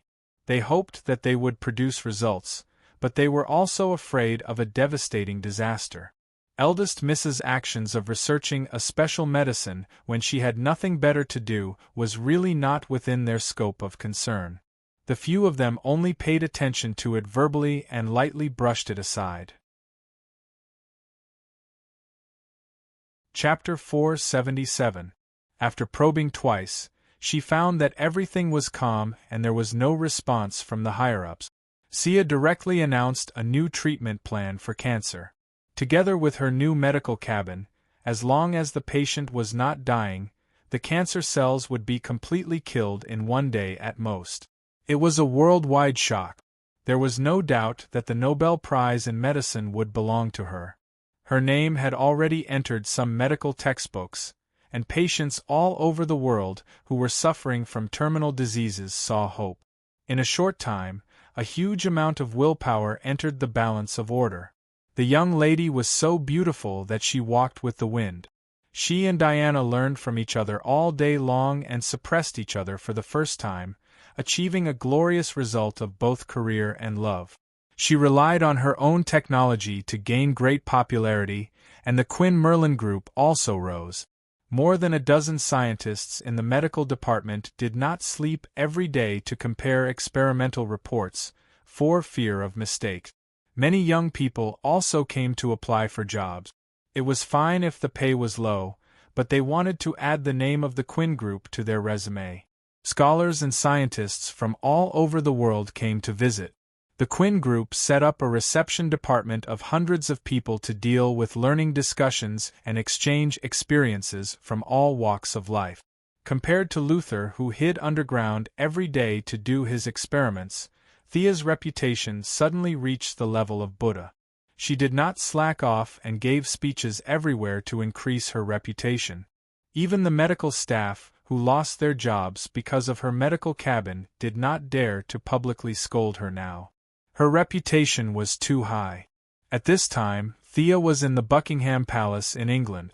She was interviewed by the Times and said the content hundreds of times. She changed a few words and said it once with emotion to complete the task. After the interview, Thea also met the Queen of England. The old lady looked very kind, holding her hand and chatting. The old lady did not know that she was lucky. If this was still a feudal society, the young lady would have pulled out the sword of victory and pledge and asked to inherit the throne of England. Thea casually said a few words and then left. She did not go straight home, but went to Diana's new apartment. "What's wrong? Something on your mind?" Diana was not in the mood tonight. The two of them were only wearing pajamas. Thea asked in a low voice. "I can't say for sure. I feel uneasy, as if something is about to happen." Thea couldn't guess such a vague and ambiguous thing, so the two could only hug each other to sleep. The matter of the special medicine was about to come to an end, and the path of obtaining the power of will had just begun. In that indescribable ancient country there was a saying that there were 3 immortals. To establish virtue was to establish morality. To establish virtue was to say something with penetrating insight. Neither of these two were suitable for today's utilitarian era, but to establish merit was feasible. In fact, the starting point of Luther and the military's plan was also related to this. They were either billionaires or high-ranking officials, so they didn't have many pursuits for themselves. This was why they came up with the so-called Cadmus Plan and the Yamadan Plan for the future of humanity. The starting point was good, but their actions were too self-centered, and they didn't really put the welfare of the ordinary people first. They never considered what ordinary people lacked. Instead, they considered what they should give to ordinary people. This so-called democratic system was, in fact, an elite system for the minority. Thea herself was also a beneficiary of this system.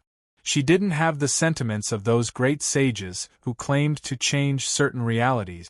She could only do what she could to make the lives of ordinary people better.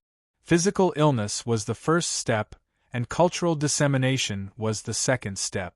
Ordinary people on Earth were too backward. They didn't care about darkside, and many people were unwilling to believe in the existence of aliens. They stubbornly followed their own path of life, working, studying, and living. This was the current situation of ordinary people.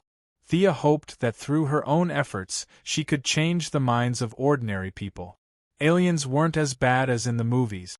Many alien technology products were very convenient and should be introduced.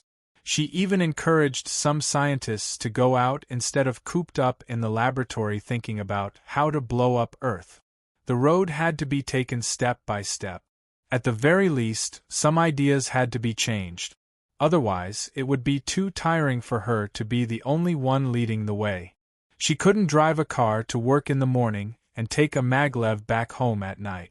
The technological leap wasn't that fast, so she needed some time to adapt.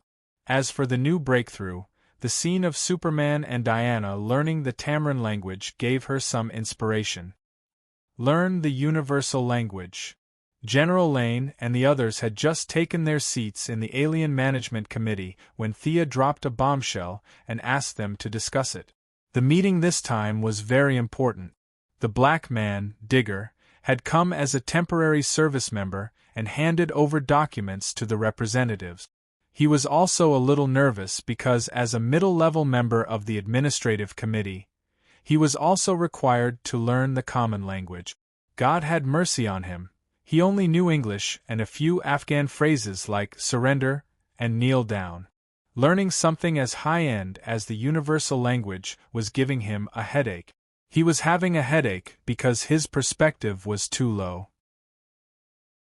The other participants understood the implications, especially when the military was trying to crack the Kryptonian spaceship. Language was a stumbling block, and they were the ones who were most affected by it. Looking at the bitter faces of these people, Sia wanted to laugh. Her memories as a transmigrator made her realize how terrible it was for all the people in this country to learn English. It was the cycle of life, and now it was time for them to taste the bitterness of it. As for asking all the aliens in the universe to speak English, even the most arrogant and irrational general in the military wouldn't say that. Everyone, we will have to leave Earth sooner or later. The era is advancing rapidly. Learning the language and communicating with the aliens on an equal footing should be the responsibility of the committee. Thea easily put the project on her shoulders. The white people who slaughtered the Native Americans had the most right to say what would happen if they didn't communicate with the aliens. Dr. Quinn, what do you mean? Joan Finch was a 50-year-old middle-aged woman who represented the government in Kentucky. She had no problem convincing her constituents, but she couldn't help but tremble when she was in a weak position and had to communicate with the aliens. Thea saw her sallow face and knew that she had misunderstood. This pure politician probably thought that she was going to attack with a spaceship. What I mean is very simple. It's just a preliminary preparation. Based on the principle of voluntary participation, we will neither advertise nor ignore it. We will publish a set of teaching materials in the name of the committee. Anyone who wants to learn can buy them. The middle-aged woman's face regained some color. General Lane and Steve Trevor were both patients with persecutory delusions. For them, it was always good to be prepared. Unless Earth conquered the universe, learning the alien language was a hurdle that couldn't be avoided. Chapter 478. The committee's daily expenses were in the hundreds of thousands, so the learning materials that were mentioned didn't cost much. Several people agreed with Thea's proposal, but each of them went back and told the big shots behind them about today's far-reaching, small matter. The few big shots had higher expectations. Perhaps some of them only wanted to preserve what they had, but this was not something they could change. When the aliens came knocking on their door, they would be the first to suffer losses. Compared to Luther and the military's method of focusing on making big weapons, Sia's method of silently moisturizing things made people feel comfortable. It was not difficult to guess their thoughts. If Luther succeeded and wanted to use force to gain more power, who among the politicians would give him a place? Or let him wipe out everyone and become a dictator? Thea's method was very popular with the politicians, and no one stopped her. The learning materials that she wrote in the name of the committee chairman were quickly produced. There was no shortage of people with foresight. The first 100,000 sets of learning materials were sold out before they even entered the market. People like Luther directly bought 1,000 sets and distributed them to the people in the company. Those who couldn't learn were directly kicked out. Bruce Wayne also bought a few sets and prepared to give them to the Bat Team. Leaders of various countries, foreign affairs personnel, spy organizations, whether it was the king or the president, more or less bought a few sets. It wasn't a nuclear weapon, and the Americans were open-minded enough to let them pass, as they had the intention of dealing with the big trouble together. After that, Thea urgently produced more than 100,000 sets. This time, the sales were relatively weak. Many ordinary people thought it was an April Fool's joke, and only a few people realized something. But after all, they were the minority, and their opinions were quickly drowned in the laughter of the crowd. Thea didn't care too much about this. Fixed ideas were not so easy to break. The seeds of hope had been sown and would slowly grow. Seeing that Batman's team was not tired of learning, the young lady didn't forget her own brothers. Although Thea felt that the average education level of the Green Arrow team was only in junior high school, she still brought a pile of learning materials back to Star City. When she returned to the secret base she opened, the current Green Arrow base, she found that there was one more person there. Roy Harper, Thea's lover in the original spacetime, was currently being trained by Oliver. "It's so lively." Thea wanted to laugh when she saw the bustling scene in the base. 2 green arrows, 1 black arrow, and 1 red arrow who had yet to graduate. This must be the Star City Archery Club. When she walked into the base, the 4 of them were training in full swing. Felicity and Laurel, who didn't know any martial arts, were watching them from a distance. However, after careful observation, Thea found that Laurel's fingers also had traces of archery practice, which made her even more speechless. Thea. The first person to notice her was naturally Olivier. They all greeted her in a friendly manner. Roy Harper was also a little nervous as he thanked her for saving his mother. When she passed the study materials to them, their expressions were a little strange. Felicity, Laurel, and Shadow had all graduated from university, so they weren't under much pressure. They flipped through the pages seriously. Olivier, Tommy, and Roy Harper were all bad students. The first 2 didn't study hard, and the last one didn't study hard because his family couldn't afford to. The 3 of them had very poor foundations. Even though Sia had made it easy to understand when she wrote it, they still had bitter expressions on their faces. Thea felt that they could all learn. Olivier and Tommy's bodies had been modified by God's blood and geno fluid. Their learning ability had surpassed the average level of smart people. As long as they put in the effort, it would be easy for them to learn. They chatted briefly. Thea found out that Olivier had met Batman through Laurel and Barbara's recommendation. Both of them had similar beliefs and experiences. Plus, Thea was a senior superhero. As a senior superhero, Batman told Green Arrow a lot about his experience. Green Arrow, who had been wavering, finally decided not to kill. After seeing the training of the 3rd-generation Red Robin, he also had the idea of training an assistant. After that, the brave and tenacious Roy Harper came into his sight. After getting the approval of the team, he began to train the young man. Under the relentless attacks of the archery club, the security of Star City had recovered. Olivier even defeated the Death Archer in a one-on-one battle and handed the captive of the Death Archer to Amanda, who came after hearing the news. With their series of victories, the underground forces of Star City were forced into hibernation. After leaving the Green Arrow team, Thea went to see Moira. Her mother had entered the 2nd year of her 2nd term as the mayor of Star City. The mother and daughter had a few intimate words. Moira had already let go of her daughter. She had flown too far and too high. "Do you think my next step should be the Congress or the White House?"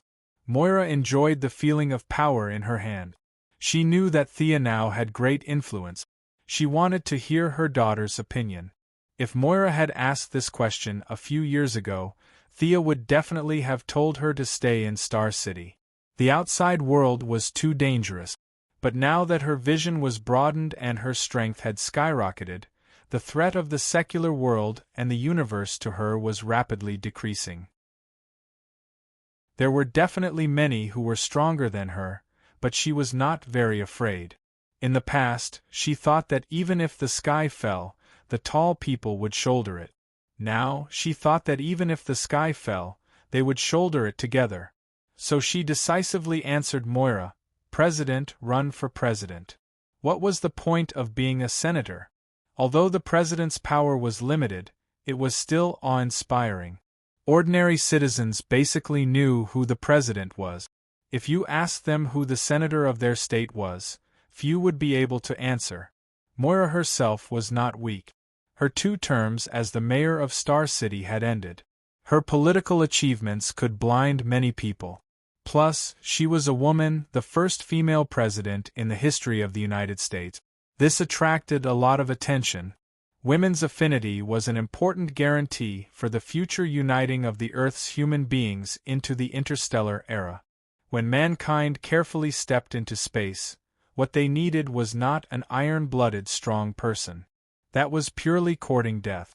Moira's background and her relationship with Thea made it very likely that she would be elected. Luther, a businessman, could run for president. Her mother would have no problem. Seeing Thea resolutely let her run for the White House, Moira was very moved. She did not have any dedication. She just felt that this was a crucial step to realize the value of life. Now that she had her daughter's support, thoughts instantly appeared in her mind. Which ally should she rope in, and who should she make some exchange of interests? Thea encouraged her mother to run for president. Naturally, she also took defensive measures against her into consideration. Chapter 479. Moira's physical fitness was not bad. Her bodyguards were not as strong as her, but she did not know how to use it. Occasionally, she would do some fitness exercises. Thea taught her a few moves and knew that her mother had no combat awareness at all. Even if she could run faster than a bullet, she would not think of subduing a gunman. Running faster than a bullet was unrealistic.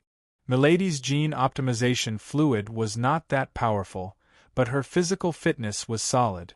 Even if she did not have consciousness, she still had some dynamic vision and muscle reaction. Considering that it would be 2 years before she became the president, and it would be relatively safe in the next 2 years, Sia did not make too many arrangements. She only made 2 magic gems. One was a defensive magic that could defend against rifle grenades, and the other was a teleportation magic. She put some thought into setting the coordinates. If Moira was attacked, Quinn's old house and her mayor's office might not be safe. Thea could only set the coordinates to her laboratory in the metropolis, which was under Gideon's control. Without hundreds of people with modern weapons, it would be impossible to break in. The incident with the teleportation gem also reminded her that there were many ordinary people on her side. Even Oliver, who was the most skilled, could dodge ordinary firearms with his outstanding combat talent and physical fitness. However, if more than 100 people with submachine guns were to fire at him, he would be finished. The remaining people in the team were even more hopeless. After bidding farewell to Moira, Thea went back to the Green Arrow's base and told them her idea. According to their personal wishes, she made a teleportation gem for each of them. Even Roy Harper was given one. The young man was a little confused by the sudden appearance of such a magical item in the real world, but he still took it. "I'll give you 2. Sia looked at Felicity, a former hacker who could not tell the difference between food and drink. She was clearly a weakling, but she still liked to go to dangerous places. Unlike the original spacetime, the Green Arrow's triangle was torn to pieces. Without the black man as a buffer, Oliver's stubbornness was unbearable. Oliver and Tommy, Laurel and Shadow. The 4 of them were intertwined with each other. Outsiders would feel dizzy just by looking at them. No one would want to get involved. In this spacetime, Felicity and Oliver's relationship was only SOSO. Although she didn't go to the metropolis to take care of her mother, she stayed in Star City instead. She only helped out a few times because of Laurel, her sister. She stayed in the Green Arrow team as a family member. Considering her nature of seeking death, Thea had also injected her with the gene optimization fluid. However, she was the same type as Moira.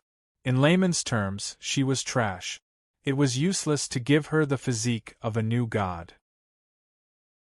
She made a few gems on the spot and taught them how to use them. Thea told them to learn the common language well before she left Star City. Her relatives and friends all had teleportation gems, and Diana naturally wouldn't forget about it.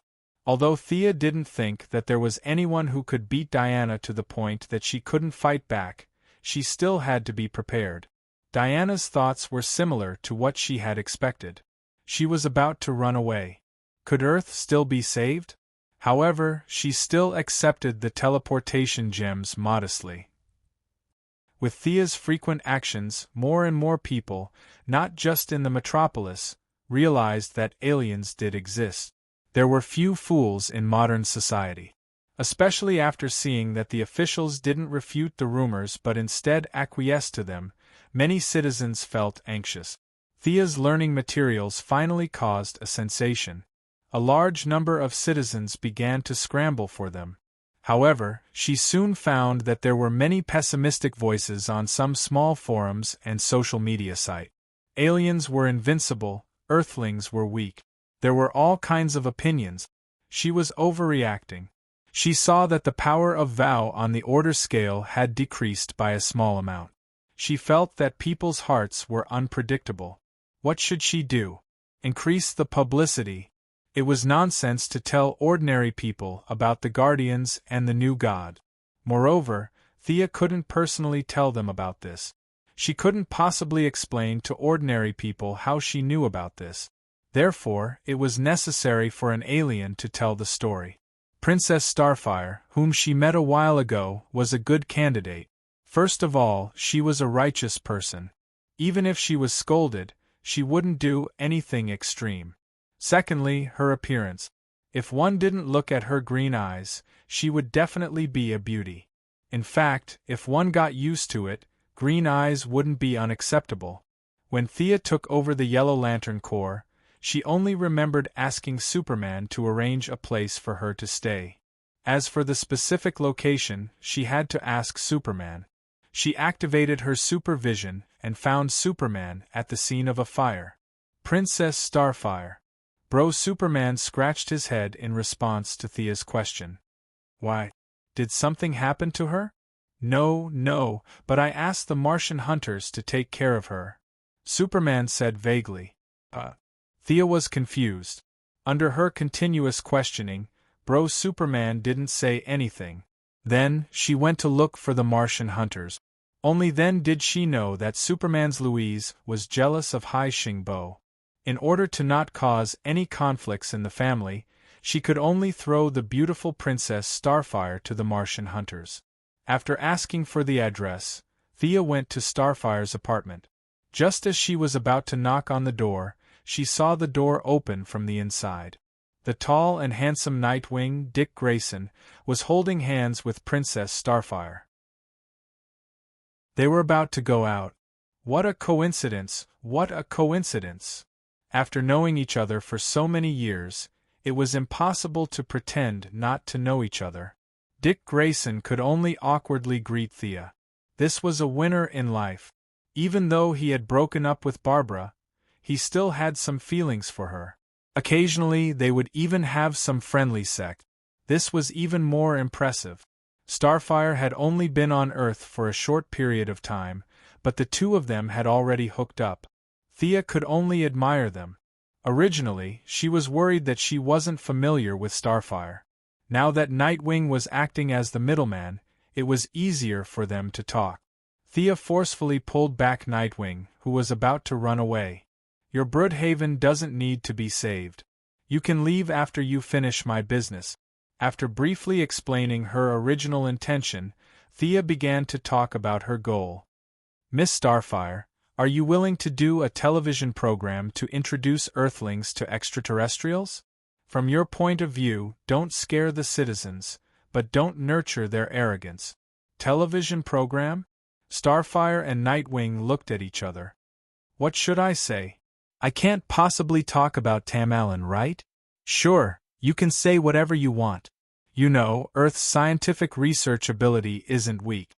We can bring many extraterrestrial technological products to Earth. At this time, you just have to help promote it. However, in the early stages of the program, there will likely be some negative comments. You have to be mentally prepared. Chapter 480. Spark had come to Earth alone, but she was a playful person. Otherwise, she would not have met Nightwing, who was running around the street. As a righteous person, she could not rob others even if she did not have any income. Now that Thea offered her a job opportunity, she thought about it carefully. Seeing that Nightwing did not object, she agreed. The TV program definitely couldn't be made boring. If Spark were to read the script on stage alone and talk about extraterrestrials, and the wonders of extraterrestrial technology, no one would watch it. She also had to find an assistant. This person had to be an Earthling with good looks and not afraid of aliens. It would be best if he or she had some experience in recording TV programs. With so many conditions, there were not many candidates, but Thea soon found a suitable candidate. The former anchor lady was recalled to Earth by her. "You still want me to do the program?" The former anchor lady was a little frustrated. She was forced to do it to make a living. Now that she was so powerful, did she still have to do it? Yes, she had to do it. The young lady's order was unquestionable, so the former anchor lady had to come out again. Spark was not difficult to get along with. Although the anchor lady was still a little unhappy, returning to the program recording site gave her an illusion that it was a lifetime ago. Everything was paved with money. The first episode of the program was broadcasted smoothly. Princess Spark did not need to tell the Earthlings how big the universe was. She just focused on the environment she grew up in and the humanities. The experienced anchor lady asked some questions at the right time, and the two worked well together for the first time. Once the program was broadcasted, the response was not very enthusiastic. However, Spark's beautiful appearance and sincere voice still received some praise. Thea did not expect much abuse, which made her more confident in the follow-up plan. Except for Luther, who was a little dissatisfied that the anchor lady no longer mocked Superman, it was generally very harmonious. The control of Iban Trading Company was in full swing. One of their 15 decision-makers had been secretly controlled by Jared. The next step was to control their active computers and lead the robots to rebel. The Yellow Lantern Corps set things right at the critical moment. They started with the armed forces and gradually nibbled away this neutral universe business alliance. Later, they would develop their forces and feed back some technological equipment to Earth. The neutral camp was the entry point that Thea prepared for Earth to go out of the solar system in the future. After determining the future direction of development, Moira's enthusiasm was unprecedentedly high.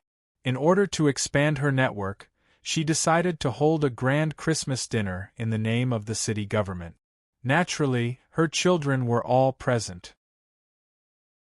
Even Diana, who had a bad premonition, was pulled over by Thea. "Mrs. Quinn, I've heard a lot about you." Diana bowed slightly. Her etiquette was impeccable. It was the etiquette of a junior to an elder. "Miss Prince, I often hear Thea talk about you."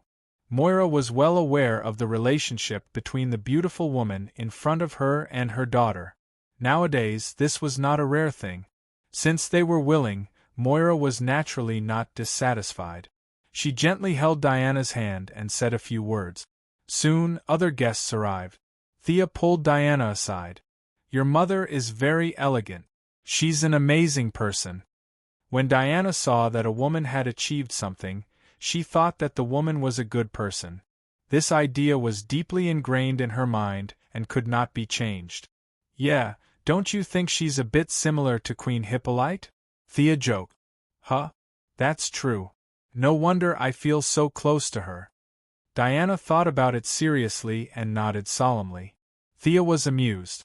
These women in power had the same basic characteristic. As if to prove her point, another middle-aged woman chatted with Moira. It was Lex Luthor's mother, Lydia Thea Luthor. She had brought her daughter, Lena Luthor, to the dinner party. Not long after, Oliver brought Shadow and Tommy brought Laurel to the venue. Moira's ambition was not small this time. She had mobilized all her connections, and with Sia's timely help, there were a lot of politicians on the scene. The vice president, members of Congress, several ministers, and many socialites who had received the invitation were all present. The safety of the politicians could not be neglected. The Super Investigation Bureau of the Heaven's Eye Society had sent their best men to protect the guests. The Martian hunter, who pretended to be cool every day, was also present. Not only was he present, but the Gotham tycoon Bruce Wayne and this year's Pulitzer Prize winner, Clark Kent, were also present. Thea's eyelids twitched when she saw them. However, they had to pretend not to know each other. This was a severe test for Diana and Superman, whose acting was slightly immature. There were even more irrelevant people, such as Catwoman and Louise Lane, who were relatives, and Damien and Raven, who were there to eat and drink. Thea even saw Spark and Nightwing whispering to each other, which made Barbara, who came with her father, unhappy.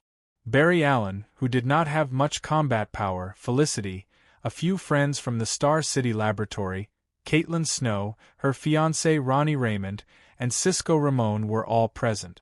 Some of them were Oliver's friends, while others were Thea's friends. With so many young people gathered together, it was quite a lively scene. Seeing Thea sizing up the venue, Diana was a little puzzled. What's wrong? Did something happen? Of course, Thea could not say that with so many heroes with the luck of protagonists gathered together, she would not be surprised if a dark side jumped out in the next second. She laughed awkwardly, indicating that she was fine. However, things in the world were always unpredictable. When you thought of something, the good might not necessarily come, but the bad would definitely come.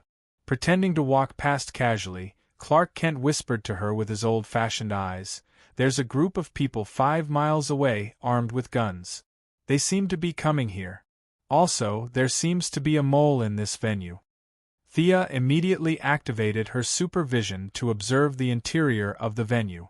She did not notice it before, but now she realized that some of the staff present had fierce looks and a fierce temperament. Even though they kept their heads down, she could still see that they were up to no good from the corner of her eyes. Following Superman's instructions, he observed the movement 10 miles away.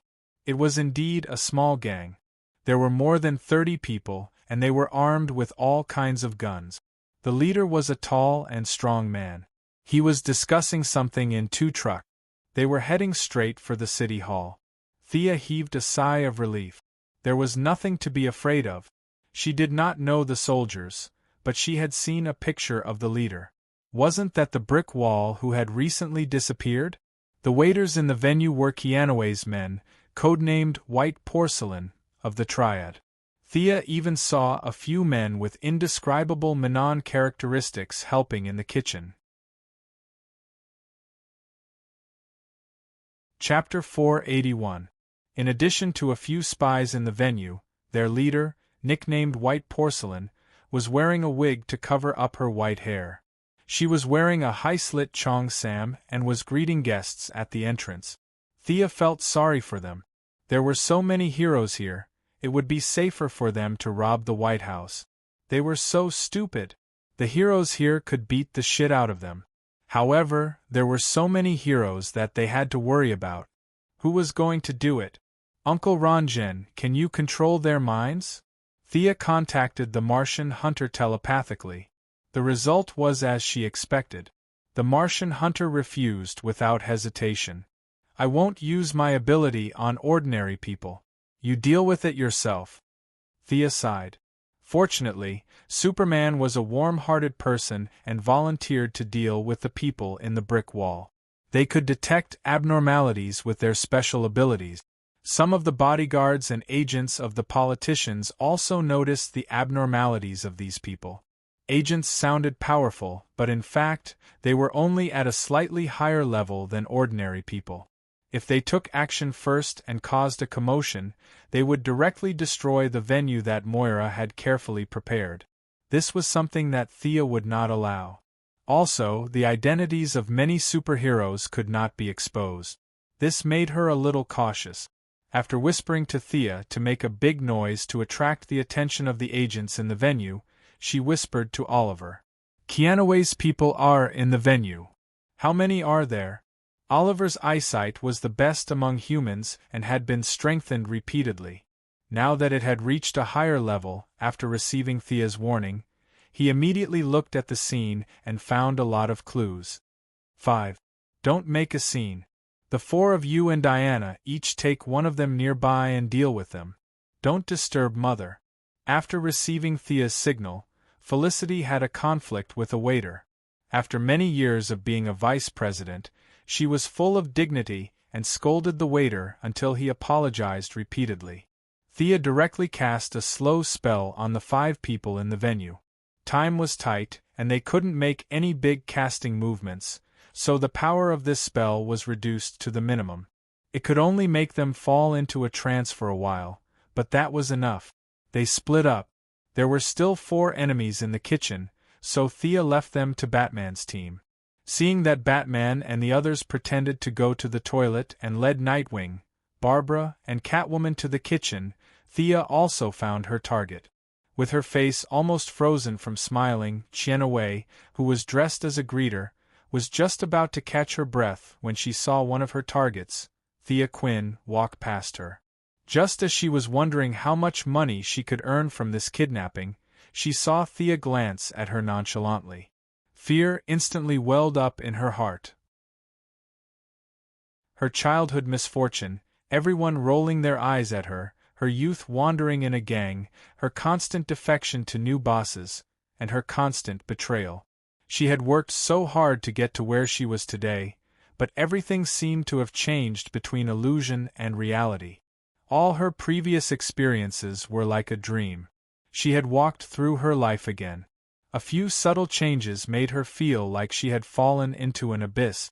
She was no longer the leader of the triad, but a beggar by the roadside waiting for death. She was still hiding under the bridge in the cold wind, a pitiful person waiting for help. This can't be real. This can't be real. She murmured softly, but her voice was so soft that she couldn't even hear it. Her willpower was not bad. Thea nodded slightly. Many ordinary heroes and villains had stronger willpower than those with superpowers. This was the difference between suddenly gaining power and gradually gaining power. However, this was meaningless. She was now using a new application of supervision and fear. It was an allusion to the Taoist's dream of golden millet. However, those were all good dreams. Her modified version was a nightmare, and each time was worse than the last. Chien-Wei quickly entered her third dream. Her consciousness was stuck in the memories of the past. Subconsciously, she was scared out of her wits. She could no longer tell if her previous glory was still there.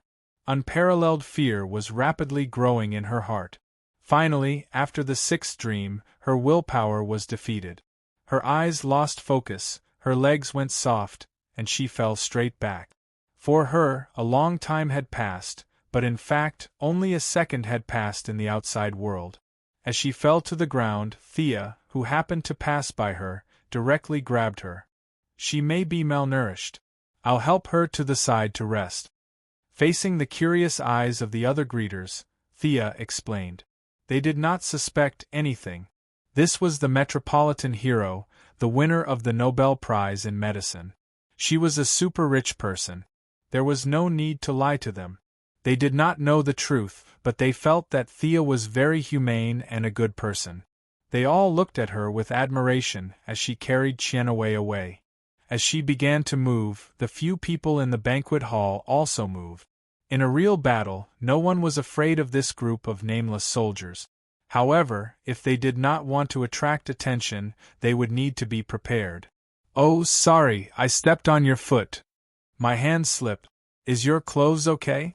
With all kinds of messy excuses, he dragged out all the enemies who had been affected by the slow spell and were dizzy out of the hall, then tied them up and knocked them out. Batman and Superman also moved quickly. In order not to expose the true identity of the heroes, everyone chose to knock the enemies out. The banquet was in progress. They could not leave for too long. Moreover, with more than 40 people tied together, it was too easy to be discovered. Thea directly tied them together and threw them into the portal. On the other side was Oliver's lair. They pretended that nothing had happened and returned to the banquet hall to eat and drink. It was as if the group of more than 40 people did not exist at all. The Christmas banquet was extremely successful. Moira could not stop smiling. There were still many people who understood her intentions. Many people expressed their support for her candidacy. She was so excited that she drank a lot of wine. After the banquet, Thea sent her home and then rushed to Oliver's place to see the results of his interrogation. Superman and Batman did not participate in Star City's affairs. Diana also went home early. Only Oliver's Green Arrow team was left at the scene. Oliver was helpless about his enemy's idiocy today, and sent him to his door as a Christmas gift. He had already caught them, so it was impossible to let them go. However, he wanted to know the purpose of the other party tonight. Was it because his true identity was exposed or for other reasons? However, his subordinates did not know anything. No matter how they tried to scare them, it was useless. Brickwall and Canaway were in a deep coma, so there was no way to ask. When Thea arrived, the Green Arrow team was fully armed and wearing masks. They were splashing water on Canaway's face. She did not look at the poor person who accepted her new version of a pipe dream, but looked at the brawny Brickwall.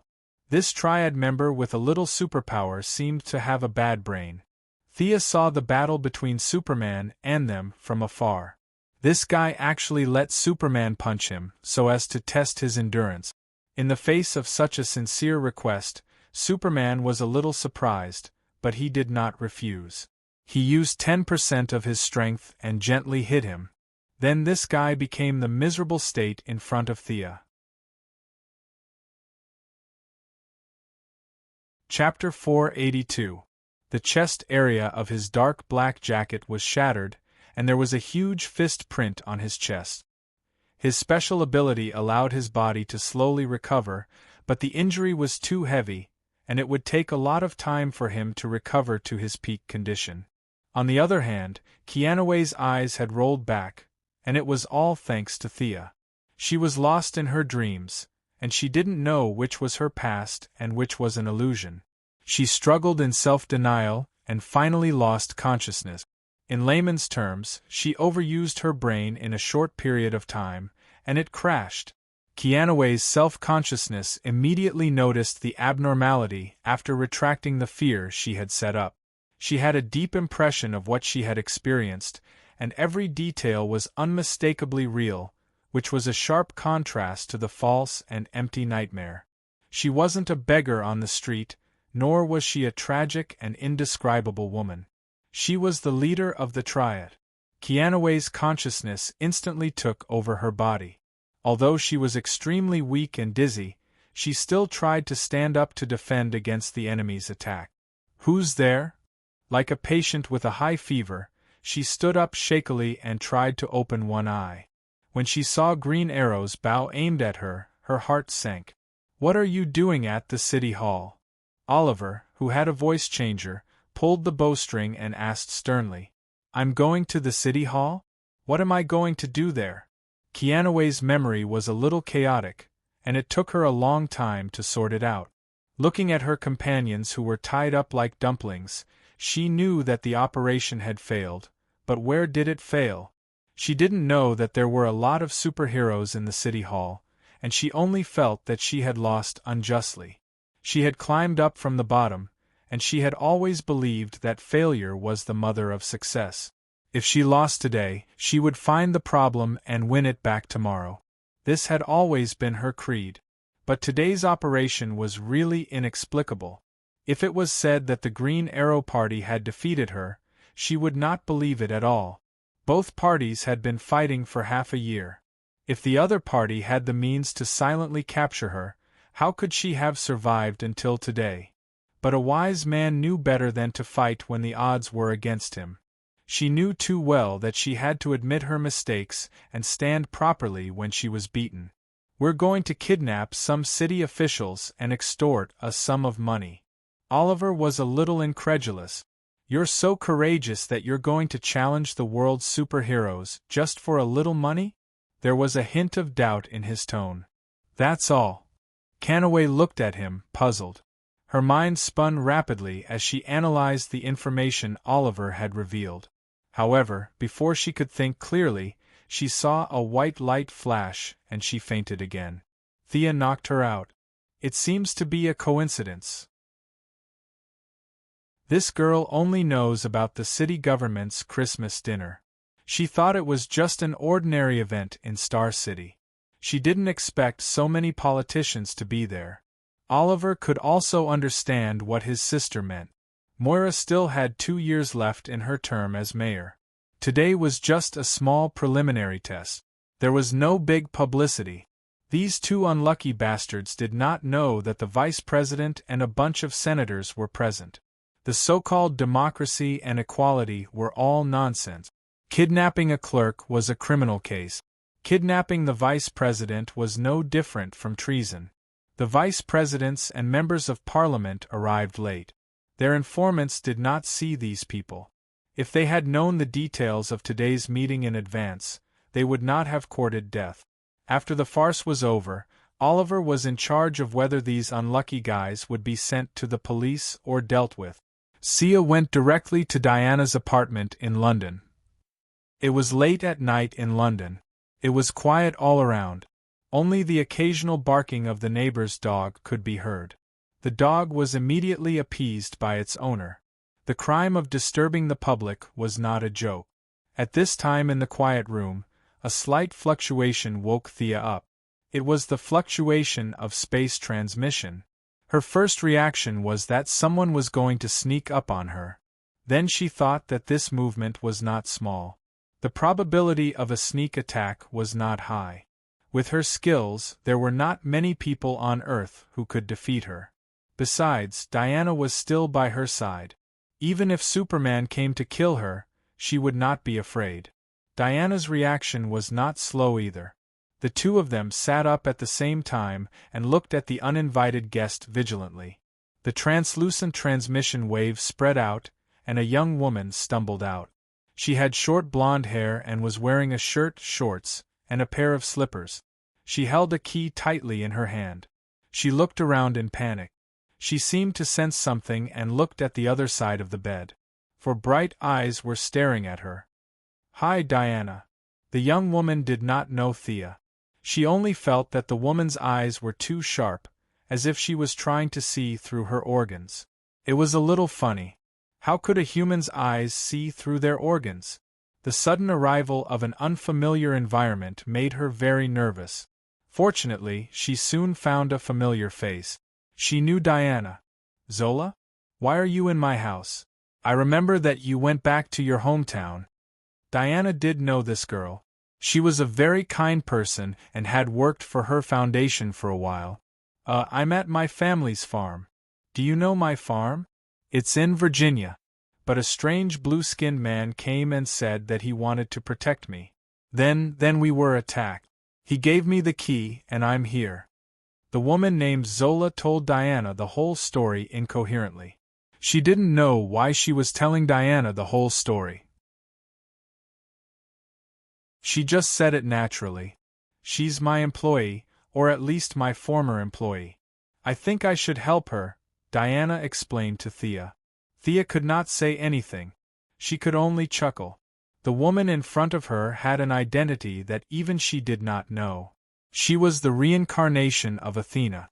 However, Thea could not find any trace of divine power in her. She was just an ordinary person. Her physical characteristics were not obvious. After a while, people would realize that she was pregnant.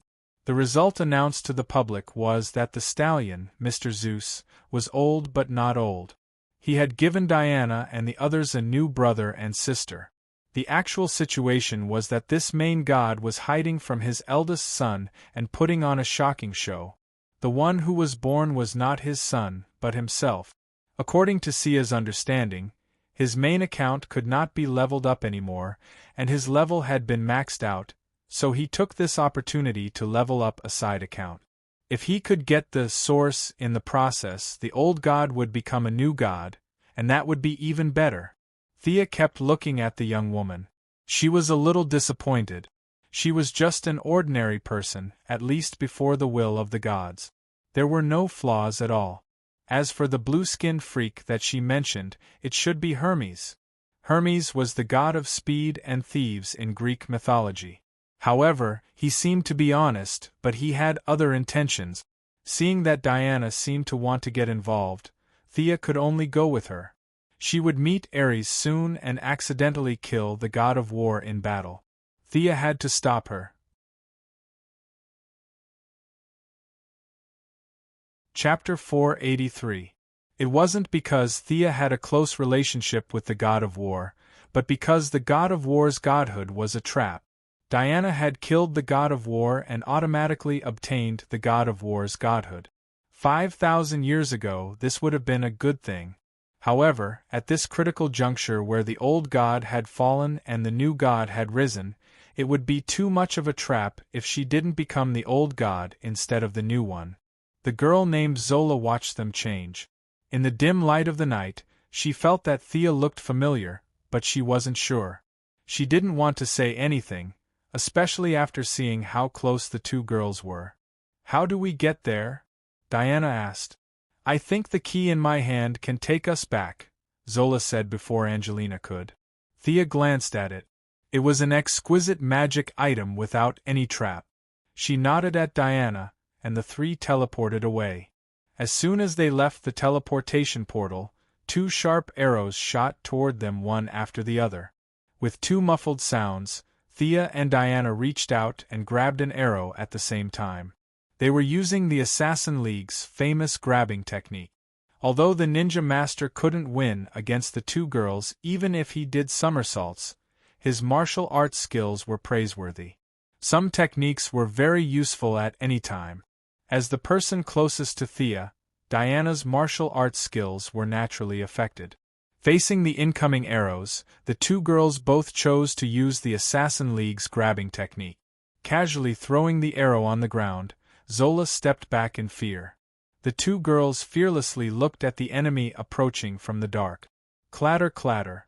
Two tall horses with majestic torsos and slender limbs came out. There was a knight holding a bow on each of the horses. However, when they walked into the night, the three of them finally saw what they looked like. They were not knights at all, but centaurs. The places where the horses' heads should have been were replaced by human bodies. Their upper bodies were covered in mud and blood. The human heads were also twisted out of shape like stomped watermelons. Their eyes were blood red, and the sounds coming out of their mouths were like the howls of humans and the roars of horses. This is not a natural creature. It seems to be the product of some kind of magical transformation, Thea said in disgust. She vaguely remembered that these two were sent by Hera, the Queen of Gods. The Queen of Gods, who was known for her jealousy, naturally wanted to kill Zora, who was pregnant. For these old gods who only stared at her every day, Sia really didn't want to get involved in their affairs. It was just that the noble circle was too messy, like a melodramatic family drama. It would be unreasonable if they didn't perish. However, Diana couldn't run away. According to Hippolyte's original words, this was her innate responsibility. Although Thea didn't want to, she could only helplessly jump in. What a blasphemy against life! Diana carefully sized up the centaur. Its aura was filled with madness and savagery. This thing was clearly beyond saving. One each. The two glanced at each other and instantly understood each other's meaning. Diana attacked first. She threw out her shield and knocked away the arrow. Then, she jumped up and slashed at the centaur's neck. Thea wasn't as powerful as her. These two centaurs only looked ferocious and had their full potential stimulated by magic. They were not afraid of death, but their true strength was not worth mentioning. Thea didn't have good armor. Unlike Diana, who was fully armed, she had only changed into casual clothes. She had many tricks up her sleeve and didn't really want to fight with these dirty centaurs. She opened her jade-white left hand, and a chain made of lightning whizzed out and smashed at the centaur's head. The centaur, who only had killing in its mind, realized that it couldn't take the attack head-on. It half-knelt and lowered its body, dodging the chain. At the same time, it drew its bow and shot another arrow at Thea. "You want to compete with me in archery?" Thea didn't know whether to laugh or cry. Such a crude magic creation wasn't worthy of her shooting back. "Go back!" With a beautiful irony spell, the arrow quickly changed direction in the air and flew back at an even faster speed. The centaur was caught off guard, and the arrow pierced through its body. Thick, dark blood flowed out continuously. Sia was unforgiving. The lightning chain that she had thrown out earlier was remolded by her, and a spear surrounded by lightning was thrown out by her. She wasn't too sure about the centaur's fatal points, but aiming at the head was usually the right choice. Poochie! The lightning spear pierced a large hole in the center of the centaur's head. The centaur looked like it was drunk as it spun around on the spot. Then, it lost its sense of direction and fell to the ground. Its limbs trembled a few times before it completely lost its breath. Only then did Thea look to the other side. Diana was also very fast. In just a few moves, she found a flaw in the opponent. She dodged the opponent's attack and flew up. Her body drew a beautiful arc in the air. With a light flick of her wrist, the centaur's huge and twisted head was chopped off by her. The two ended the battle at the same time. Zola, who was watching the show, remembered the blue-skinned monster who saved her and hurried back to her room. The two girls finished off their enemies and confirmed that they were dead. Then, they followed Zola into the room. The first thing they saw when they entered the room was a man lying on the ground. He was blue all over and dressed in tattered clothes like a beggar. The most eye-catching thing about him was that he had a pair of bird claws where his feet should have been. This was Hermes. However, this god who was famous for his speed wasn't in a good condition. A crude spear that was similar to the one worn by the two centaurs outside the door pierced through his body. The god of speed was lying on the ground, his breathing barely discernible. He's really good at acting. He really put in a lot of effort to make this family drama go smoothly. Sia thought to herself. She could tell with a few casual glances that the other party was really injured, and very seriously at that. This Hermes was much weaker than she had initially thought. Although the two centaurs at the door were powerful, it depended on who they were compared to. They were definitely invincible against ordinary people, and any slightly more powerful hero could kill them. At least, Thea felt that Oliver wouldn't have to spend too much effort to deal with the two centaurs. If he called his archery club over, he would be able to kill them without any losses. The two magically modified centaurs were such weak opponents, but they had almost killed the god of speed and thieves of the Greek pantheon. Who would believe it if they told others? Divine power couldn't be offended easily, but it didn't bother to hide it either. Hermes was faking it, but his true strength was indeed so low that it hurt people's hearts. Even though he tried his best to hide it, one could still estimate his general strength. Thea felt that she could fight 3 or 4 opponents of this level even if she counted his hidden strength. It was important to know that he was one of the 12 main gods at his peak and had once blessed Diana.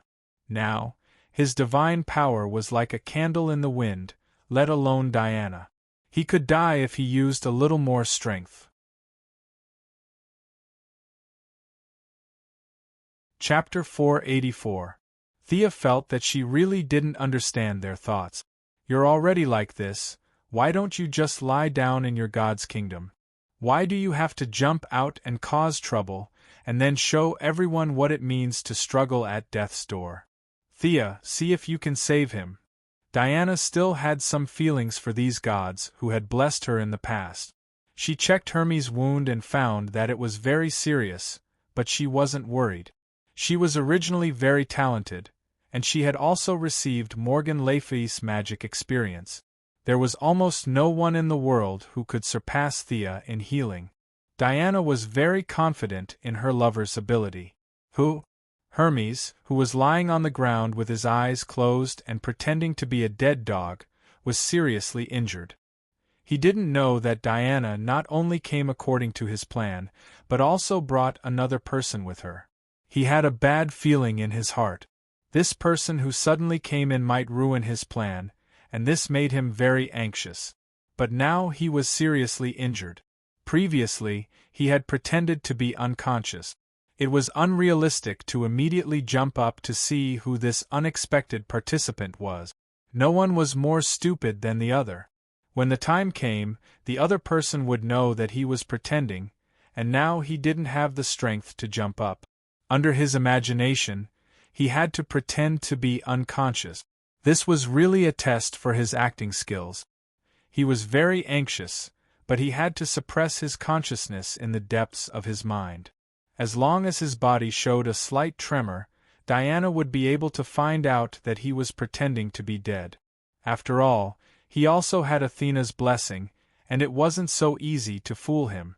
Then he heard a clear female voice reply to Diana, and then a warm magic wrapped around his wound. Hermes realized that his plan was in vain. This plan had just started, and there was a huge change. Diana had a demigod who was good at healing. Who was this guy? Unlike Hercules, although Hercules was trapped by the giants for thousands of years, he didn't experience the twilight of the gods. Now, except for a little mental problem, his divine power was basically intact compared to ancient times. Those who hid in their god's kingdom were different. They became gods with the help of faith, and the connection between their god's kingdom and the secular world was too deep and tight. After sleeping for so many years, every minute and every second in the material world was actually wearing down their foundation. It was like a slow suicide. When they finally woke up from their sleep and learned that Zeus, the god-king, had disappeared, several gods who were unwilling to die had a new plan. Compared to their heyday, their strength had fallen greatly. Although Poseidon, Hades, and the other big shots were living a tight life, they still had some food at home, and they could last for a long time. As the god of speed and thieves, Hermes couldn't. He didn't know that a year later, there would be something called the god of speed that would deny the meaning of his existence as the god of speed at the level of the rules, resulting in his complete fall. He vaguely felt that he had very little time left, and an invisible sword had fallen on his neck. He was both a chess piece and a chess player. He wanted to survive in the chaos, but his plan was very good. He considered several possibilities and even designed several emergency plans. However, he never expected that such a big change like Thea would jump out in the first act. There must be someone who knew about the relationship between Thea and Diana, but this group of old gods who had just climbed out of their god's kingdom didn't know. They were proud and arrogant. Hermes didn't have much divine power left. He just roughly checked the information and began to put on today's big show. Thea's divine power was that of a real demigod, and there was a vague shadow of the Greek divine power. This couldn't be faked at all. Hermes had to do a deeper analysis. Could it be that old woman Hippolyte had deceived all the gods? At that time, Diana wasn't the only child, but two? Otherwise, it really didn't make sense. In an era when the gods had retired, other than Diana, there was also a young and lively demigod wandering in the world. This was too incredible. Although it was incredible, a warm and vigorous magic power that was full of vitality directly healed his wound. It was not suitable for him to lie on the ground and pretend to be a dead dog. Hermes regretted it so much that his intestines turned green, but he still pretended to be in a trance and opened his eyes. "You are." Although he was mainly looking at Diana, from the corner of his eyes, he still glanced at Sia, who had a stern expression and an outstanding temperament. Her calm gaze seemed to carry a bit of scrutiny. Thea's eyes met Hermes's eyes. The god of speed and thieves felt a little scared. How could this be? No matter how weak he was still one of the main gods. How could he feel scared? He must have thought too much before and felt a little guilty. Hermes didn't know that his feelings of fear had already merged with Thea's eyes. He thought that he was just thinking too much. His eyes flashed and he subconsciously avoided Thea. Although he felt that there was a big mistake in his plan, he still tried to continue the act. He staggered a few steps and found that Thea had healed him very well. Both demigods had sharp eyes. It was not a good idea to pretend to be a cripple. He cleared his throat. "You are Diana, the daughter of the Amazon. I've seen you before. You shouldn't have come here. Take this girl and run to the end of the earth. Otherwise, she will die in front of the God Queen." His words were prepared in advance, but he regretted it as soon as he said them. Thea naturally caught his flaw and said very sincerely, "You are Hermes, the god of speed." Your speed is the best among the gods. We will cover you. Take this woman and leave first. Hermes wanted to give himself 2 tight slaps. He was indeed an idiot. What should he do now? Say that he was not fast enough? Humans could brag, but he was a god. If he said that he was not fast enough, he would be finished in minute. There was no room for discussion. This was the limit of the rules. If he said that he was not fast enough, it was equivalent to giving up his clergy. The consequences were too serious. Just as he was thinking of a solution, Diana's interruption saved him temporarily. God Queen? The God Queen you are talking about is Hera? Yes, Hera's power is everywhere. Her jealousy is also unparalleled, so… He did not continue. What should he say next? Thea laughed out loud. She was everywhere. What was he bragging about? He was just borrowing the power of the divine artifact. Olympus had a divine mirror that observed everything in the world. This was the source of his understanding of everything. Since the beginning of the battle with the centaurs, she had felt a vague prying. Hermes felt that Thea's laughter was a little harsh. Young man, don't underestimate the God Queen. She has unimaginable divine power. Is that so? Through continuous measurement and reverse monitoring, Thea had a rough idea of the other party's location. He seemed to be in another plane. Was that the public area of the Greek gods, Mount Olympus? Chapter 485. She used her supervision to the extreme, and a huge amount of magic power poured into her eyes. With the help of her opponent's artifact channel, her gaze pierced through the space barrier and made eye contact with the middle-aged, luxurious woman in peacock feathers. Hera, the god queen who was watching them, didn't expect to be attacked. The orange energy with fear hit her directly. Even a god couldn't resist fear, especially someone like her who didn't even have 1/10 of her original strength and wasn't known for her strong will. However, her immortal life still gave her a huge bonus. Her pride as a god didn't let her fall into self-denial like Kanavi. She reached out with difficulty and closed the channel of the artifact mirror. Is this Hera? Sia secretly mocked Hera.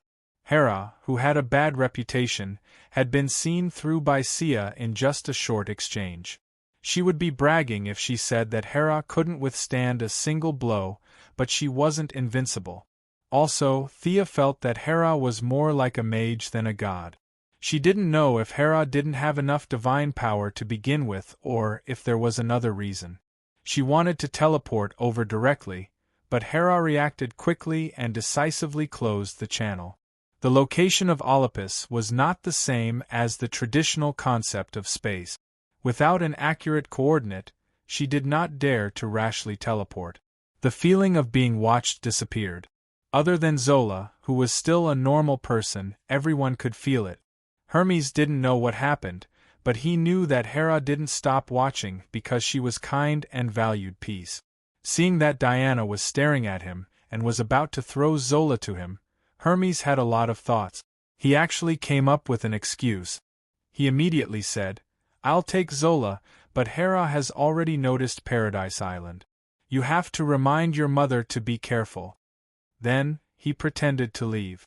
As expected, Diana immediately became alert when she heard the name Paradise Island. She grabbed Hermes' arm and asked nervously, "Paradise Island? You mean Hera has already seen my mother?" When Thea heard Hermes mention Paradise Island, she knew that things were bad. Hera had just lost, and it was inevitable that she would go to Paradise Island to vent her anger. Hera had turned the Amazons into snakes and turned Hippolyte into a stone statue. Who knew what choice she would make in this time and space, and it was better to be safe than sorry.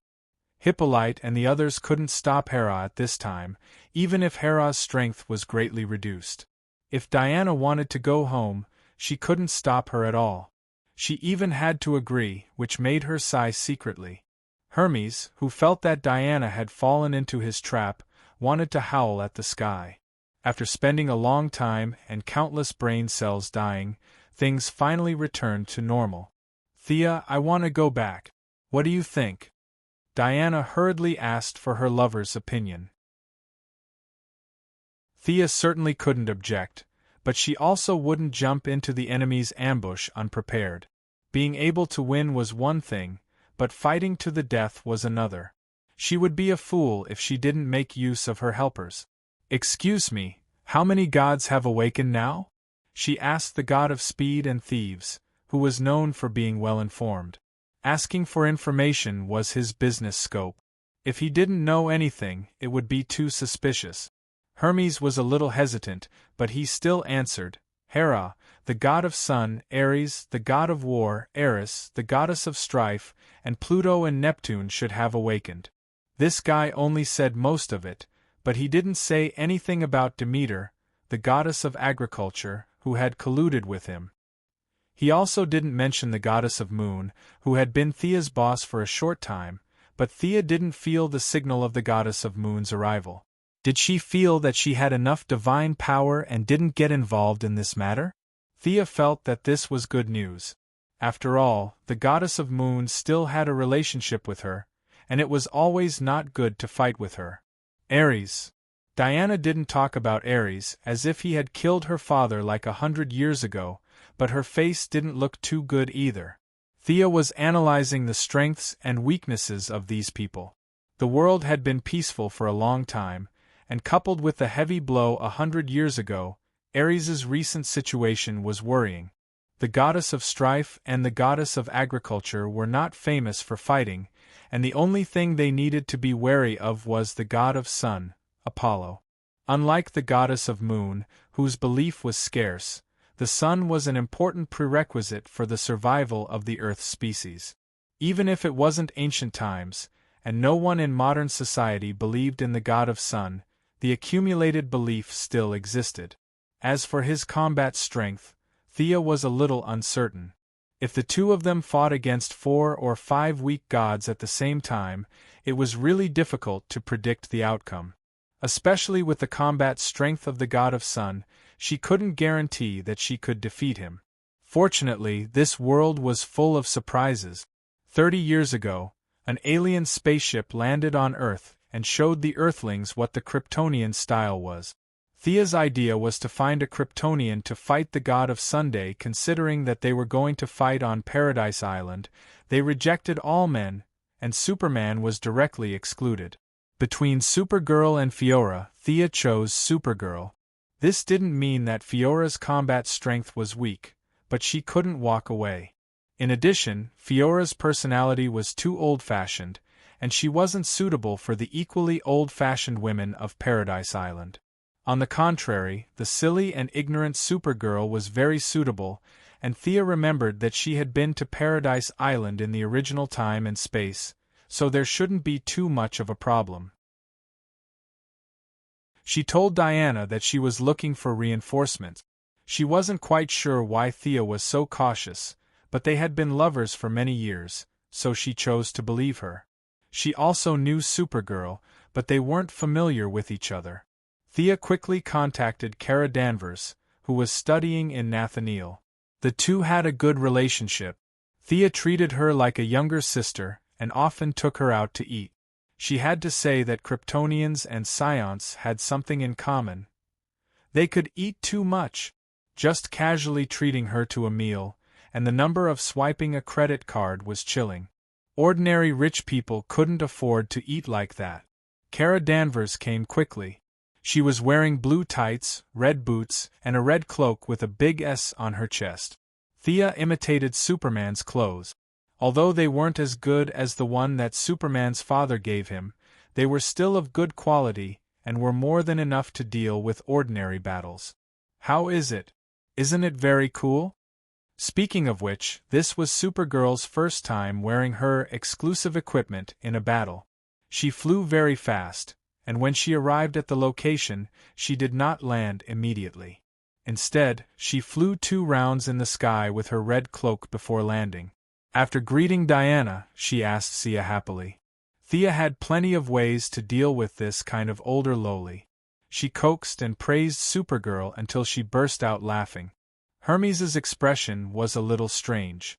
At first, he didn't know what he was waiting for and thought that Diana had seen through his trap. He pretended to take Zora away first several times, but Diana stopped him and hoped that they would act together. Only then did he relax.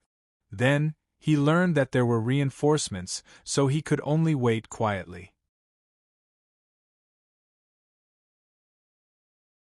Chapter 486. The arrival of Supergirl puzzled Hermes even more. There was no doubt that this girl did not have any divine power. Although Hermes's strength was now extremely weak, he was still sharp because of his past achievements. It was true that she did not have any divine power, but this woman was too strong. Her body was surging with energy, and her body structure was perfect to the extreme. Furthermore, this fellow's flying speed was extremely fast. Even when Hermes was at his peak, he might not be much faster than her. Would this woman be the culprit that would kill Hermes in the future? Hermes felt that he had tricked Diana into coming out today because he did not check the almanac. Accidents kept happening one after another. Thea did not pay much attention to Supergirl's thoughts. She discussed with Diana in a low voice. No matter what the road ahead is, we can crush it with our strength. Let's go back to Paradise Island first. Supergirl was very excited when she heard that they were going to Diana's hometown. When she knew that they might encounter enemies, she was even happier. The Kryptonian genes in her had been ignited by Fiora. She was so excited that she clenched her fist. This scene made Hermes's heart sink. He did not know about the existence of Kryptonians. He could only wonder if all the mortals were so strong and aggressive. What happened to the reverence for the gods? He had to continue playing the role of a spy. He patted his chest with righteous indignation and promised that he would not leave Zola and the child in her belly. Supergirl accidentally saw the child with her X-ray vision. Hermes, who had originally planned to keep the child as a trump card, was speechless. If he did not have only 1 year left to live, he would have gone back to his god's kingdom and become a corpse. Compared to Diana and Thea, Kara Danvers was at least a demigod. In Hermes' eyes, Thea might even have the bloodline of Zeus. But who was Kara Danvers? There was no divine power in Hermes' eyes, but this ordinary person's performance was too amazing. Hermes felt that no matter what he said or did, he would give himself away. He began to pretend to be invisible, but his injuries were healed by Thea. He could not pretend to be invisible even if he wanted to. If it were not for Diana, who was worried about Paradise Island, she would have discovered his problem. However, Thea had no intention of exposing him. This was not a game where him would drop a piece of equipment after him was killed. His clothes were torn and his pants were torn. Only his staff was a good item. It was a teleportation staff that ignored time and space. However, his staff was too closely connected to him. It was similar to Diana's silver bracelet of protection. Thea only glanced at him from the corner of her eye and stopped paying attention to him. Decades ago, Diana had returned to Paradise Island once. However, she did not have a good talk with Hippolyte. Most likely, Hippolyte had ordered her not to return to Paradise Island unless there was an emergency. Now, no matter what happened on Paradise Island, Diana had a proper reason to go back. With Thea by her side, there was no need to fly back. The two women's foreheads were close to each other. Diana passed a complicated coordinate of Paradise Island to Thea. This coordinate was extremely complicated. As a pure warrior, she could not understand it. Diana had to admire her mother's foresight. Thea had the same idea. She had only asked about Paradise Island once a long time ago. Seeing Diana's hesitation, she knew that Hippolyte must have given Diana a gag order in advance to prevent her from talking about Paradise Island. In the end, this old woman still treated Thea as an outsider. Being a member of the Amazon was nothing. If it were not for the fact that she was Diana's mother, Thea would not care about her at all. Hermes, who lowered his head and pretended to be invisible, found that Supergirl had been staring at him with a pair of big eyes. He smiled awkwardly. Are you an alien? Supergirl pointed at the bird's claws where Hermes' feet were supposed to be. Poor old god. How would he know anything about Earthlings and aliens? His brain, which used to be extremely witty, was now a mess. He could neither admit nor deny it. He could only smile and deal with it. This guy was a fool. Supergirl frowned her cute eyebrows and came to this conclusion. She looked at him with a little sympathy and patted him on the shoulder to encourage him. So strong. Supergirl's strength was far less natural than Superman's. These two pats almost caused Hermes internal injuries. He decided that he could not stay here any longer. He had to leave quickly. He took out his cane and was ready to volunteer. However, before he could say a word, Thea quickly and elegantly drew a fixed teleportation portal on the spot. With the coordinates provided by Diana and the portal being on Earth, Thea quickly finished drawing the teleportation portal. After checking it briefly, she stepped into it. Supergirl had already seen Sia's teleportation many times. She walked into the teleportation portal valiantly. Come quickly! Diana called out to the remaining two people before entering the portal. Zola did not know where she was going or what she had to do. However, Thea, Diana, and Supergirl all looked kind. Compared to Hermes's beggar-like image, the three girls were more believable. Zola followed them and went through the portal. Hermes wanted to cry but had no tears. What was this? He could tell that Diana did not take him seriously at all. She would not trust him either. However, he still had to continue this act. He swore in his heart that they would regret it later. He put away the ferocious expression on his face and returned to his weak self. He also followed Zola through the portal. As soon as he walked through the portal, he heard Supergirl, who seemed to be his nemesis, yelling about how warm the beach was and how beautiful the mountain was. Diana was delighted to hear that. Who wouldn't say that their hometown was good? Diana was already very friendly to Supergirl, and now she was explaining in detail to her. She talked about how she had climbed the mountains there when she was young, and how Antiope had trained her in combat by the sea many years ago. She even mentioned that this place wasn't far from the place where Steve Trevor had crashed. Diana even briefly recounted the great battle back then. However, after 10 minutes, she gradually fell silent and looked at Thea. Mother should know that I've returned to the island. Why haven't they appeared yet? Thea was also puzzled. The anti-magic spell is still in effect here. My supervision is not working here. Kara's probably not working either. Let's search with our naked eyes. The three of them immediately rose into the air and looked in 3 different directions. Kara, who had always been lucky, was the first to discover their target. There are many people in the southwest by the sea. Diana was very worried.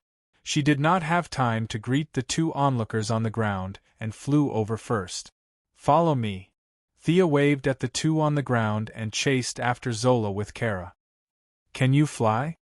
Zola, who felt that her worldview had been shattered, looked at Hermes uneasily. She still did not know why she had come here.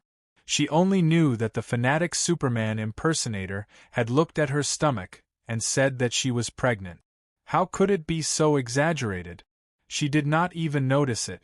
How could that woman in blue tights and red cloak see through it?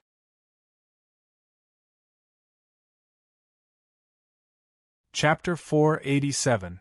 Zola didn't want to follow them, but she didn't know where to go. There didn't seem to be any taxis nearby, so she could only ask Hermes for help. The god of speed and thieves was so angry that his nose almost went crooked. When this old man was circling the earth at the speed of light, these women were still nowhere to be found. He forced himself to hold it in. Of course I can fly. He bitterly followed them with Zola in his arms. However, after flying for a short distance, Zola had another question. You don't seem to fly as fast as them. She wasn't a scientist and didn't have a speed detector, but she had seen the sonic boom when Supergirl flew.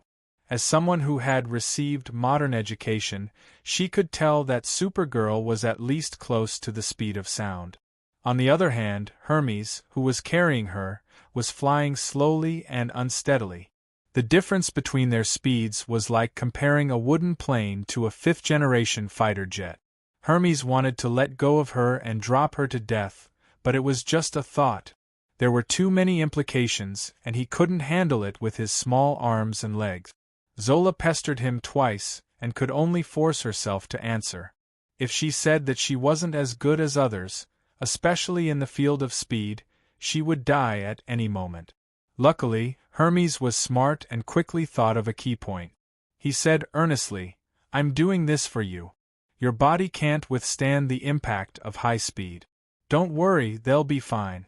Let's fly slowly." Zola felt that it made sense and accepted the answer without hesitation. Not to mention the two who were flying slowly, the three women had already landed. Supergirl was the fastest, followed by Diana, and Thea, who didn't have her light ring, was the last. "Mother!" Diana saw Hippolyte standing in front of everyone at a glance, and the strong goddess of war also shed tears. The innocent Supergirl also seemed to think of her family and was a bit sad. Thea didn't have such rich emotions. She first looked at the opposite side. The woman standing in front of her was none other than Hera, who had exchanged blows with her from a distance 10 minutes ago. At this moment, the Divine Empress was dressed to the nines. She wore an emerald-green floor-length dress and a cloak woven from peacock feathers. This cloak was of a very high grade, and was at least a high-grade divine artifact. The bracelets and earrings she wore on her person all had divine artifact fluctuations. At this moment, Hera looked majestic as she looked at the people of Paradise Island, as if she was looking at a group of ants. The javelins and bows of the female warriors were like toys in her eyes, not worth her attention at all. On his left was a purple-skinned man. This man did not wear any artifacts and was dressed in cheap clothes from a street stall. Thea estimated that this guy's clothes did not cost more than $5. However, his casual attitude made Thea even more vigilant. He did not need any artifacts, which meant that he had a deep background. Compared to him, the fully armed Hera was a little inferior. If he wasn't mistaken, this man was the sun god Apollo. The woman on Hera's right was very interesting. Compared to the sun god and the divine empress, this woman had no fighting spirit. She wore a miniskirt, revealing a large part of her lotus-colored skin. She looked at everyone frivolously. The divine empress Hera, the sun god Apollo, the goddess of strife Eris. Thea nodded secretly. The goddess of agriculture and her old friend Ares were not here. She could totally deal with this lineup. Seeing that Diana and Hippolyte had a few simple words, Thea, who was relieved, also turned to salute Hippolyte. Just like how Diana treated Moira, she also saluted Hippolyte as a junior to an elder. "Long time no see, Your Majesty. Your body is still healthy. Congratulations. You too, partner of Diana. You are also my child. I sincerely thank you for your selfless help to Diana." Seeing that Hera and the others had no intention of attacking, Thea and Hippolyte chatted for a while before introducing Supergirl. "This is our friend, Kara Danvers, who is like my sister." Thea pulled Supergirl over and introduced her. "Paradise Island also welcomes you. I can see that you are a brave warrior and a good child." Thea could also guess what Hippolyte was thinking. Paradise Island had suffered a great calamity. At this time, she would welcome anyone who came to help. Moreover, Supergirl looked silly and simple, which was more in line with the Amazon tradition. "Have you discussed the order of death? Hades is waiting for you." Hera spoke first in an overbearing manner. "Who is going to talk to her?" Thea and Diana glanced at Hippolyte and found that the queen was a little ashamed. As a mistress, she was indeed a little guilty when facing the main wife. It didn't seem appropriate for Diana to talk. As the daughter of Zeus, at least nominally, Hera had jurisdiction over her. The people of the present generation didn't care, but the ancient Amazons were very restrained. Now that she could talk to the guardian of the universe, Thea didn't have any scruples with the improvement of her strength. She stepped out first. "Your Majesty, no one will die today because of the battle. I am very sure of this." Her words caused Hera's gaze to shift from Diana. She sensed a little and found out. Wasn't this the person who fought with her 10 minutes ago? At that time, things happened in a hurry. She didn't even see clearly whether the enemy was a man or a woman. Now, she could finally take a closer look. There was no doubt about the level of a demigod. However, Hera couldn't tell which divine system the other party was from. It seemed to have the shadow of the Greek divine system. She could also see traces of the Egyptian divine system. She couldn't make a judgment for a while. Thea had transformed into a hero spirit several times. She had already converted all the divine power. Without tracing back to the source, she couldn't see clearly. Right now, she was like a newly born demigod. Even Hera, who grasped the authority of the gods, couldn't see through her origins. However, the arrogant Hera still glanced at her. "You can't save them, even with the help of that Amazon." Hera glanced at the two demigods. On the other side, the Supergirl was completely ignored by her. "How about we go outside the island to fight? It's hard to fight here." Thea didn't like the environment of Paradise Island. Once she entered, more than half of her magic power was sealed. However, her physical fitness was still there. She didn't know if the restrictions on the island were loosened or if it was Hera's doing. Plus, she didn't want to fight with Hera. It was meaningless. "If you want to kill the firstborn, go ahead. As long as you don't involve Diana, you can fight freely behind closed doors." However, the other party didn't intend to be kind at all. Hera sneered and took out a dark brown seal with lightning engravings. She crushed it with a malicious sneer. Thea, who could be called a great sorcerer in ancient times, immediately sensed that the anti-magic enchantment of Paradise Island had lost its effect. Her supervision magic power was restored.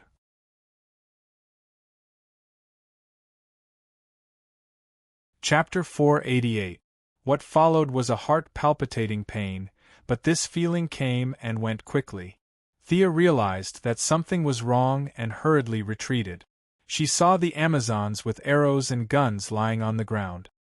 Hippolyte was half kneeling on the ground, and even Diana was holding on with a painful expression. This was a special countermeasure set up to target the enchantment of Paradise Island and its residents. Thea instantly understood that the heart-palpitating feeling was because she had also lived on the island for half a year. However, this little magic impact was nothing to Thea, and she returned to normal in 2 breaths. Now, only Supergirl and herself were in good condition. "How are you?" Thea had no time to care about the people on Paradise Island. She first checked on Diana. She tried to use a few healing spells, but unfortunately, the effect was not great. The opponent targeted the entire island, and the closer the connection with the island, the greater the damage. The female warriors directly fainted. Antiope and Hippolyte were barely conscious, but the two of them could not recover their combat power in a short time. With Thea's continuous healing and a part of her willpower, Diana's condition was slightly stabilized, but she could not fight for a long time. "You rest first, leave this to me." She, who had fully recovered her magic, did not mind fighting a few rounds with Hera. Just when Thea was about to open her mouth to ask for a fight, Apollo stood up proudly and said without turning his head, "Hera, you still like to use those little tricks. Are these mortals worth my effort? Or are you at the same level as them?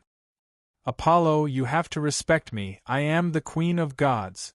Hera felt that Apollo's words were too harsh and roared with extreme dissatisfaction, but her voice was a little weak. Apollo snorted coldly and looked at the enemy opposite him. He shook his head at the pale face of Diana, and ignored Supergirl.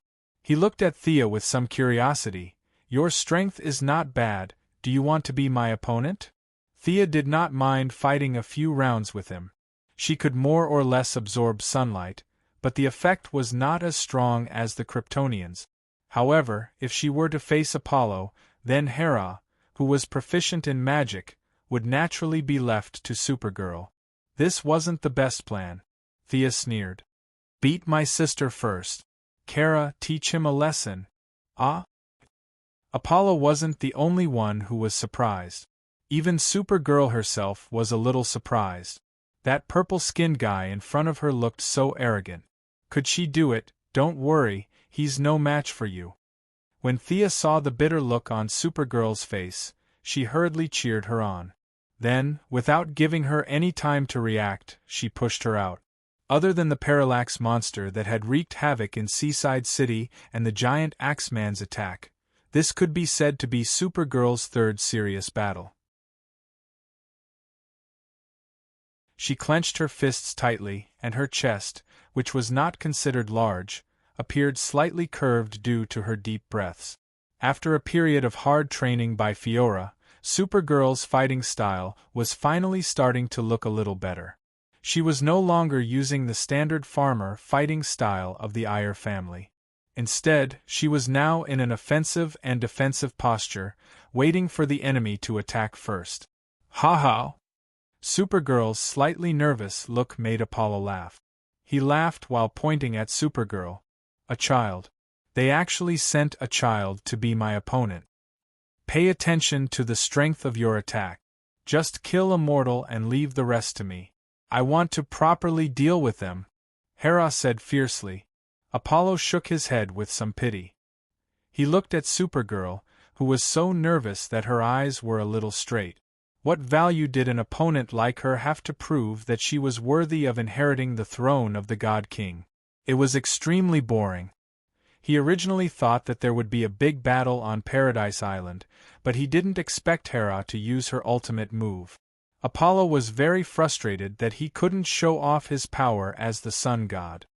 He swung his hand and a scorching ball of light was thrown at Supergirl. In Apollo's impression, no mortal could withstand his attack. He lost interest and walked back. However, after taking 2 steps, he realized that something was wrong. He stopped and turned around abruptly. When the dust settled, he saw that Supergirl was still in the same position. Apollo's attack was fast and ruthless. She didn't even have time to react before she was hit. However, the opponent's fierce attack didn't hurt Supergirl. She wasn't very sensitive to her own energy. She only vaguely felt that she had gained some benefit. But how was this possible? This purple-skinned guy in front of her was obviously very powerful. Why didn't he hurt her? Supergirl, who had little combat experience, didn't think about the problem of sunlight. If it were Superman or Fiora, they would have understood immediately. She had little combat experience, but Apollo had plenty of combat experience. However, he didn't know about the Kryptonians. Looking at Supergirl cautiously guarding against her, she, who believed herself to be intelligent, was truly confused.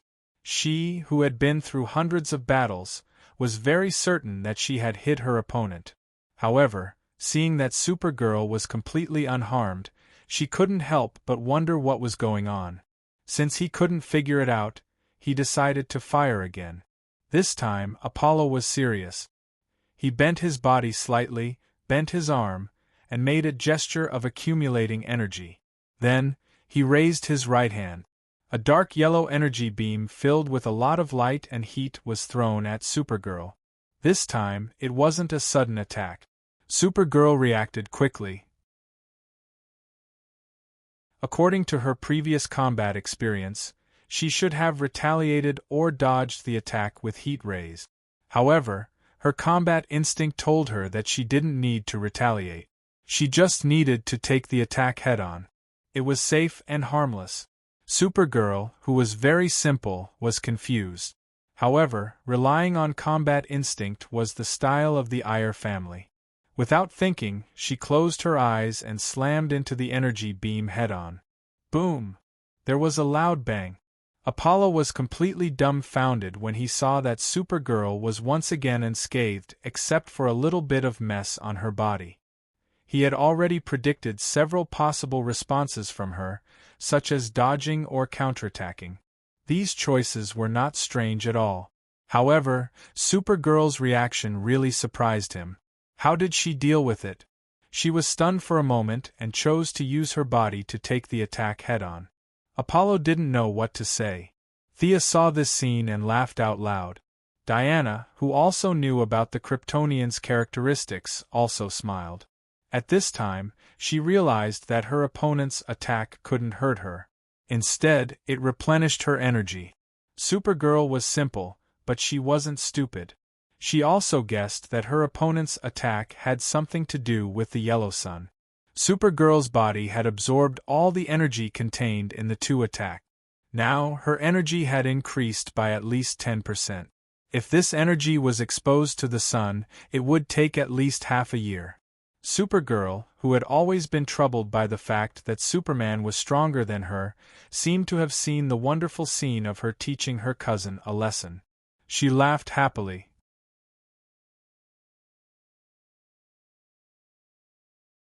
Chapter 489. What the hell are you laughing at? The three of them mocked him one after another, and Apollo's face darkened. As a general of the Greek pantheon and now the self-proclaimed successor of the God King, Apollo was furious. The energy in his body surged, and golden flames spewed out of his eyes, mouth, ears, and nose. Apollo's expression was ferocious. This island had looked down on his authority, and he wanted to sink Paradise Island. In your dreams! Thea swung her hand and shot a shadow arrow. Since Apollo was full of light energy, the shadow arrow could delay him for a moment, and naturally, he could not launch his next attack. Hera's reaction was not slow either. She seemed to be in the lead, but her divine power was far inferior to Apollo's. Seeing Thea blocking her, she did not want to be outdone and shot a water arrow to counter the shadow arrow. Thea immediately returned the favor. Spells of various colors covered the sky and covered the earth as she threw them over. The goddess of strife, Eris, was sneering at the side, and had no intention of interfering. Hera could only brace herself. As the queen of Zeus and the mother of most of the main gods in name, she was very accomplished in magic. If not for the fact that she had lost too much, Thea would not have been able to defeat her. The two of them began an intense magic exchange, and on the other side, Supergirl also began to attack Apollo. Boom! There was an explosion. Apollo's attack was not completed in the end, and he was interrupted by Supergirl before he could accumulate more than half of his energy. However, his use of divine power was very unique. He moved the center of the energy explosion to the front, which was between himself and Supergirl. His plan was good. His own energy could not hurt himself, but Supergirl would not be able to take it head-on, right? However, the result made him collapse. He was indeed fine, but Supergirl was fine too. The adorable Supergirl's energy increased by a lot, and the scene of her teaching her cousin Superman a lesson appeared in her mind. The little girl was very excited, and she threw a punch at Apollo's face with great force. The power of Apollo's ultimate move was indeed extraordinary. Although the center of the explosion was between him and Supergirl, there were still some aftershocks that wreaked havoc in all directions. Hera lightly shook the peacock feather coat on her body to block the impact. Thea herself could absorb sunlight and had no defense. However, the people of Paradise Island did not have the ability to do so. Diana was a pure warrior, and she could not defend such a large area. Thea could only hurriedly set up a defensive shield to block Apollo's remaining energy impact. However, this distraction allowed Hera to gain the upper hand. I can handle it. Seeing that Diana wanted to help, Thea stopped her. The attitude of the goddess of strife, Eris, was unclear. As a reserve, Diana could not play. Several energies gathered in his body, and he raised his hand to send a bolt of lightning towards Hera. Unexpectedly, the other party was instantly enraged. I'm Zeus's wife. How dare you use lightning against me? It turned out that Hera, as the wife of Zeus, also knew lightning spells, but she didn't usually use them. Thea exchanged a few blows with Hera and found that the lightning spells made Hera a little hysterical and made her lose her judgment. Thea was secretly pleased and quietly turned the situation around. Diana stared at Eris, the goddess of strife, with full concentration. However, Eris did not help. Instead, she took out a glass of wine from the void and drank it leisurely. From time to time, she would say a few sarcastic words. "Mother, be careful. Do you need your daughter's help? Little girl in the red cloak, be careful. Apollo is going to hit your shoulder." From her long-winded words, one could not tell which side she was on. It seemed that the victory of either side had nothing to do with her. Diana threw out the lasso of truth. She did not resist and continued to say what she wanted to say. If one did not consider that her power was much higher than the rule of truth, it meant that every word she said was true. She wanted to instigate everyone to continue fighting, and the more heated the fight, the better. When she saw that someone's momentum was weak, she would start to instigate with her 3-inch tongue. She would only stop when both sides were fighting in full swing. Diana tried to block his mouth, but it was of no use. His voice was still transmitted to the few of them. Conflict and instigation, this was her priesthood, her nature. Of the 4 people in the field, Hera and Apollo were naturally familiar with her style. Thea was bombarded by the media, but it went in one ear and out the other. Supergirl was affected a lot. Fortunately, she had the absolute upper hand, so the impact was not too great. Apollo was very depressed. With many years of battle experience, he could still see that the opponent had a physique that absorbed sunlight. Although this type of enemy was rare, it was not like he had never seen it before. Not to mention those far away, he could see that Thea also had such a physique. However, the physique that absorbed sunlight in Apollo's impression was completely different from the one in the red cloak in front of him. She absorbed it too quickly and used it at a high rate. The two of them exchanged more than 10 blows. Apollo had used up 20% of his energy, while the opponent had increased it by 20%. His own energy had become someone else's energy almost without any loss. How could he continue fighting? If Supergirl were to use energy attacks like heat rays, Apollo would be able to suck them back. However, Supergirl was determined not to let Apollo use his ultimate move.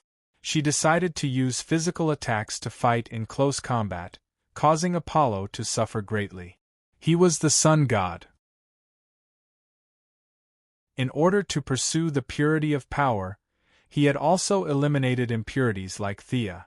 Now, he only had light element attacks. He could not win in close combat, and his energy attacks were absorbed. In addition, Eris would spout nonsense from time to time.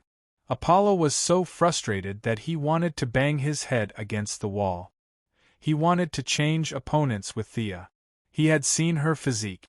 She could only absorb a part of the light. As long as he increased his energy output, he would definitely be able to injure her. Although it was very tiring to fight, he could at least hit her a few times. The Supergirl in front of him was beating him to the point that he could not fight back at all. Apollo hurriedly gave Hera a look. Then he despaired. Hera was burning with jealousy. God knew what she was thinking. She was fighting against Thea with lightning magic. Even if Apollo died in front of her, she would not look at him, let alone give him a look. Stupid teammate. Apollo did not know this term, but the meaning was the same. Although it would damage his dignity as the sun god, he could make a strategic change today. Apollo's only thought was whether to drag these 2 ignorant women with him or run alone. However, it was not that easy for him to run away. Diana had already seen through the situation on the battlefield. He did not have to worry about Thea and Hera for now. At their current level, they would not be able to win in 3 or 4 days. She rushed out diagonally and stopped Apollo, who was about to run away. Supergirl's combat experience was average, but Diana was a veteran. The main damage was absorbed by Supergirl. Since she had not recovered from her injuries, she stabbed Apollo in the back. It was basically a defensive warrior throwing away his shield and turning into a thief. Hermes, who had arrived late with Zola, arrived at the battlefield and saw the stalemate.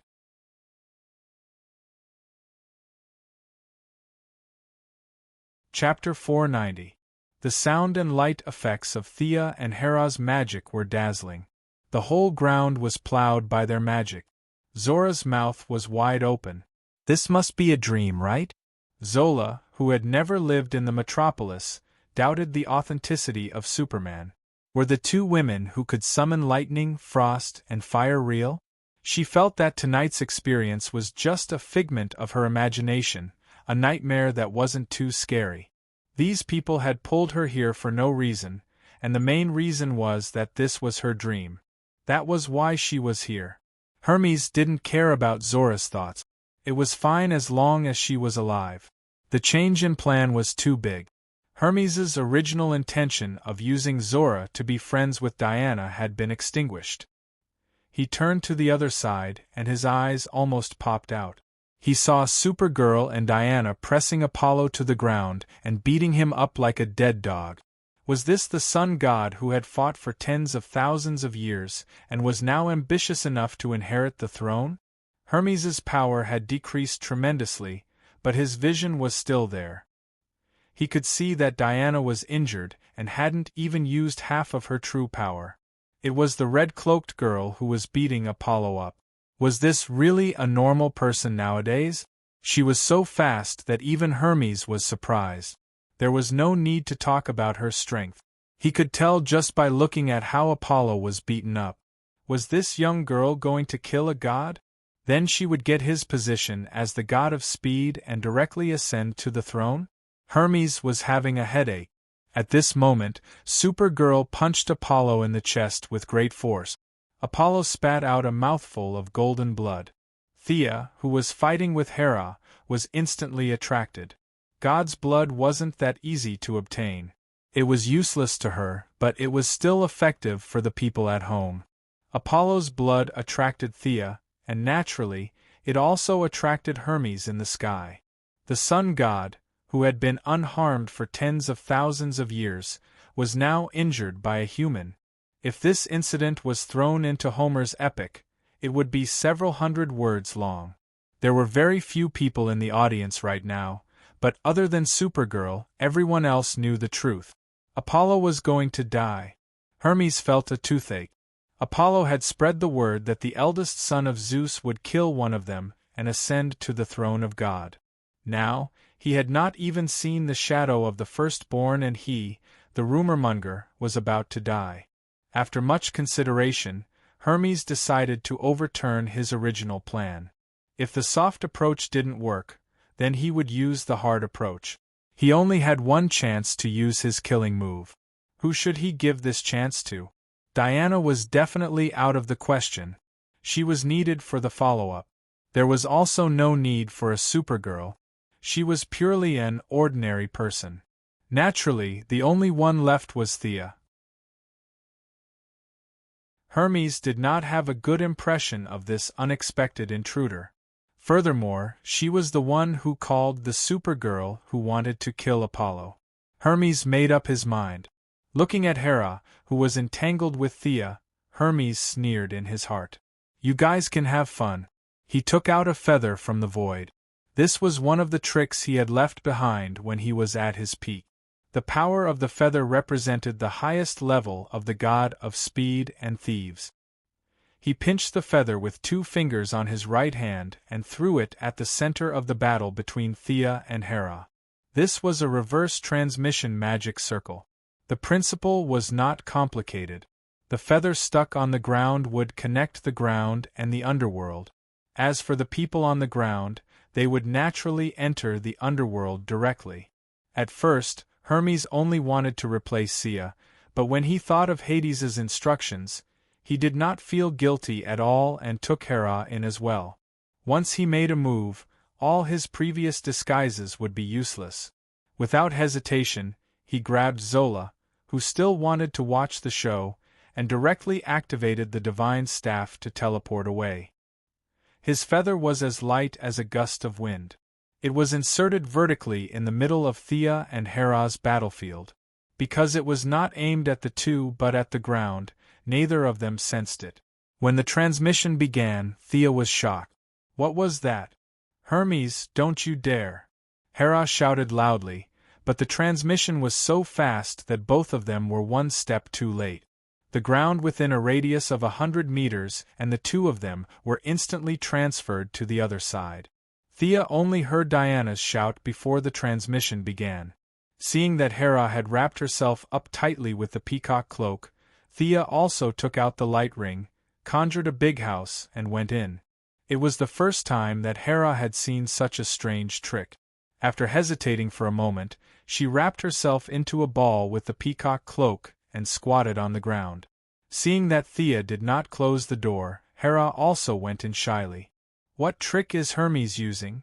Thea asked while maintaining the conjuration to resist the turbulence of time and space. Although the two of them were still fighting fiercely 10 seconds ago, Hera was very practical and immediately began to turn the enemy into a friend. Hera, who had been putting on airs all this time, said proudly, "That thief only knows how to do 2 transmissions. He used this trick before. It should be the exchange of the underworld." The underworld? The place of Hades? Hera's expression was very ugly. She nodded and observed the golden conjured house again. This was definitely not magic, but what was it? She asked embarrassedly, "How long can this thing last?" Thea smiled. Now that her light ring could amplify emotions by 200 times, and she controlled the total energy of the yellow light, she could maintain this low-intensity consumption as long as there were still feelings of fear in the universe. But there was no need to tell Hera the truth. She avoided the topic and said, "It should last for a while. You don't look well. Do you have a long-cherished wish with Hades?" Thea used the trick of coaxing middle-aged women again. She lowered her posture and slowly began to talk. Hera felt that this opponent from 10 seconds ago was not so detestable. Most importantly, Hera could see that Thea and Zeus were not related, at least not in terms of bloodline. This made Hera's attitude much more relaxed. Although Hera was still arrogant, she could still answer 2 out of 3 questions. Thea had a rough idea of the situation. In fact, Hera wasn't as bad as the legends made her out to be. She was extremely loyal to her love. It was just that Zeus was too much of a playboy. He repeatedly threw his love into the pool, which made Hera a little hysterical at times. But even so, Hera did not betray their love. She and Zeus only had 2 men and 3 women. The rest of the men and women in the Greek gods were all illegitimate children. Of course, this included Diana. Even the strongest woman could not bear to face the dozens of illegitimate children her husband had created for her every day. The patriarchal society ignored Hera's loyal love and forced Hera to be jealous. This was a terrible thing. Zeus, who was a playboy, was praised. Hera, who carefully protected her love, was criticized as useless.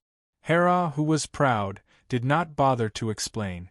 The more she explained, the worse it got.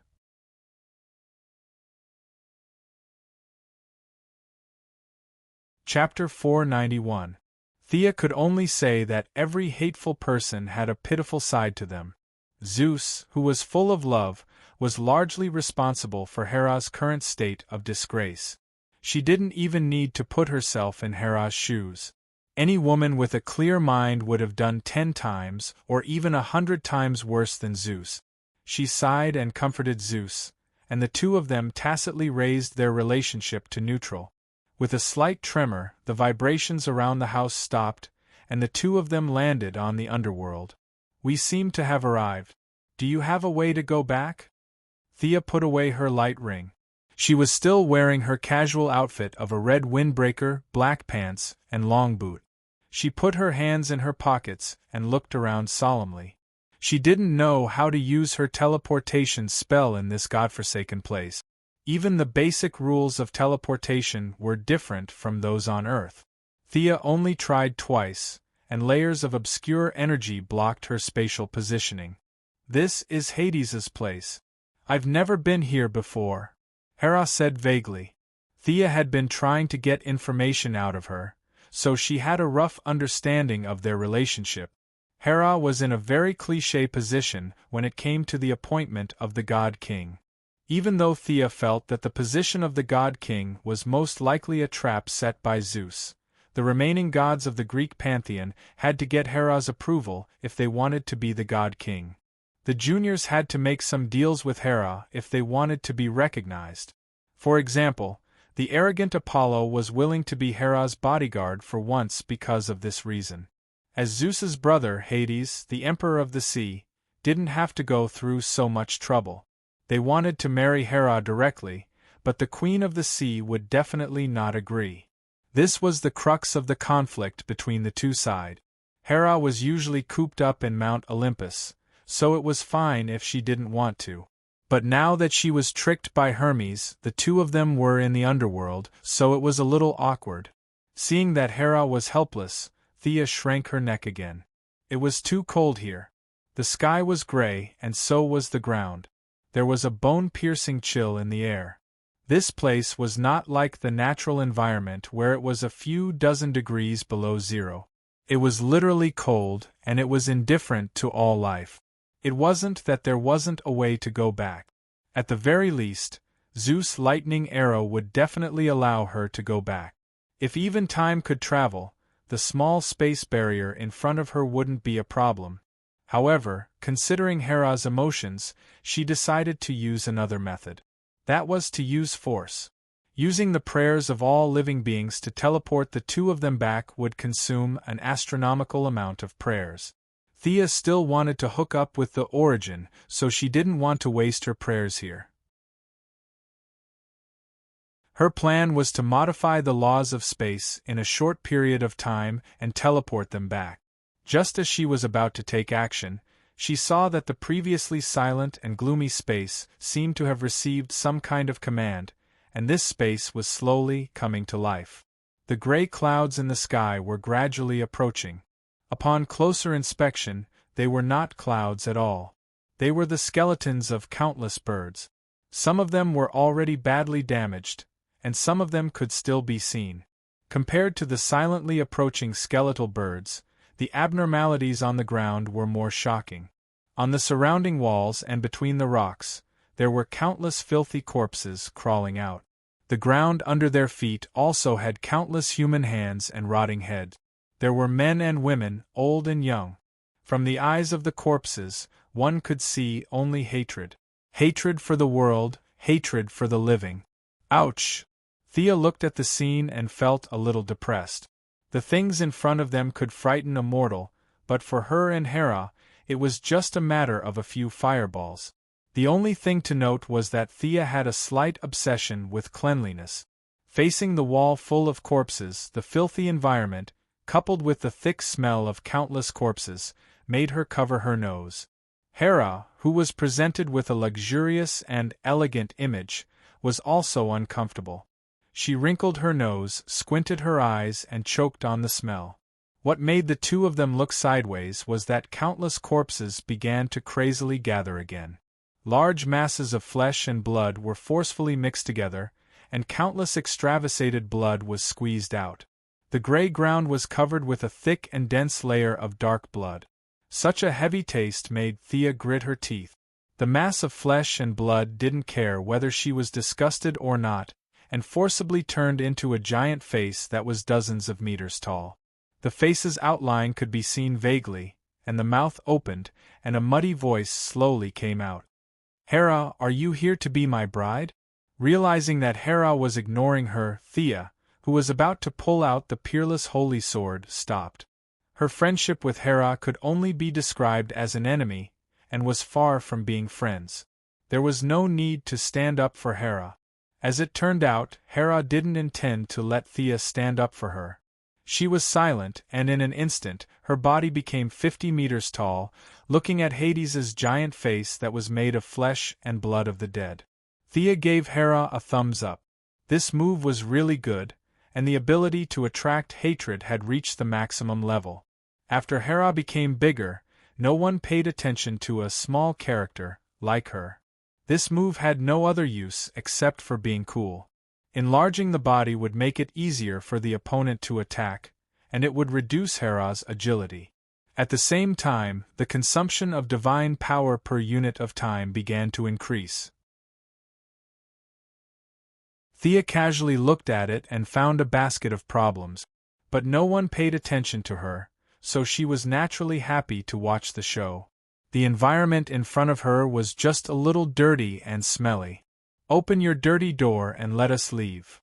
Hera didn't know how to negotiate at all, and she gave a rigid order. The only good news was that Hera had a good heart and even brought Thea along. Hades was angered by Hera's tone, and the giant face made of flesh and blood seemed to tremble a few times. "Come to my throne and have a good talk." After that, the giant face of flesh and blood turned into mud and scattered on the ground. Countless corpses and zombies crawled out from the ground, and countless death knights gathered not far away.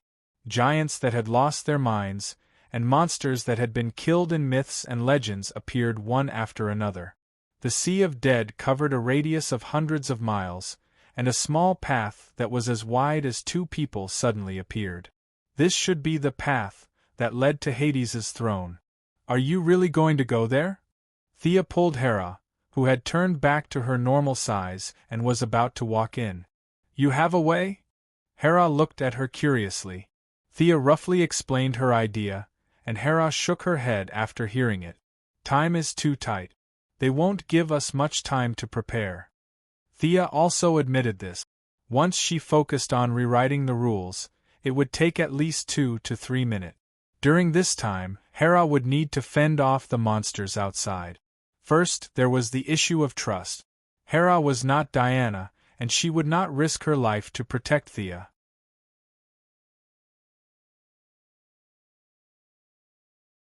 Chapter 492.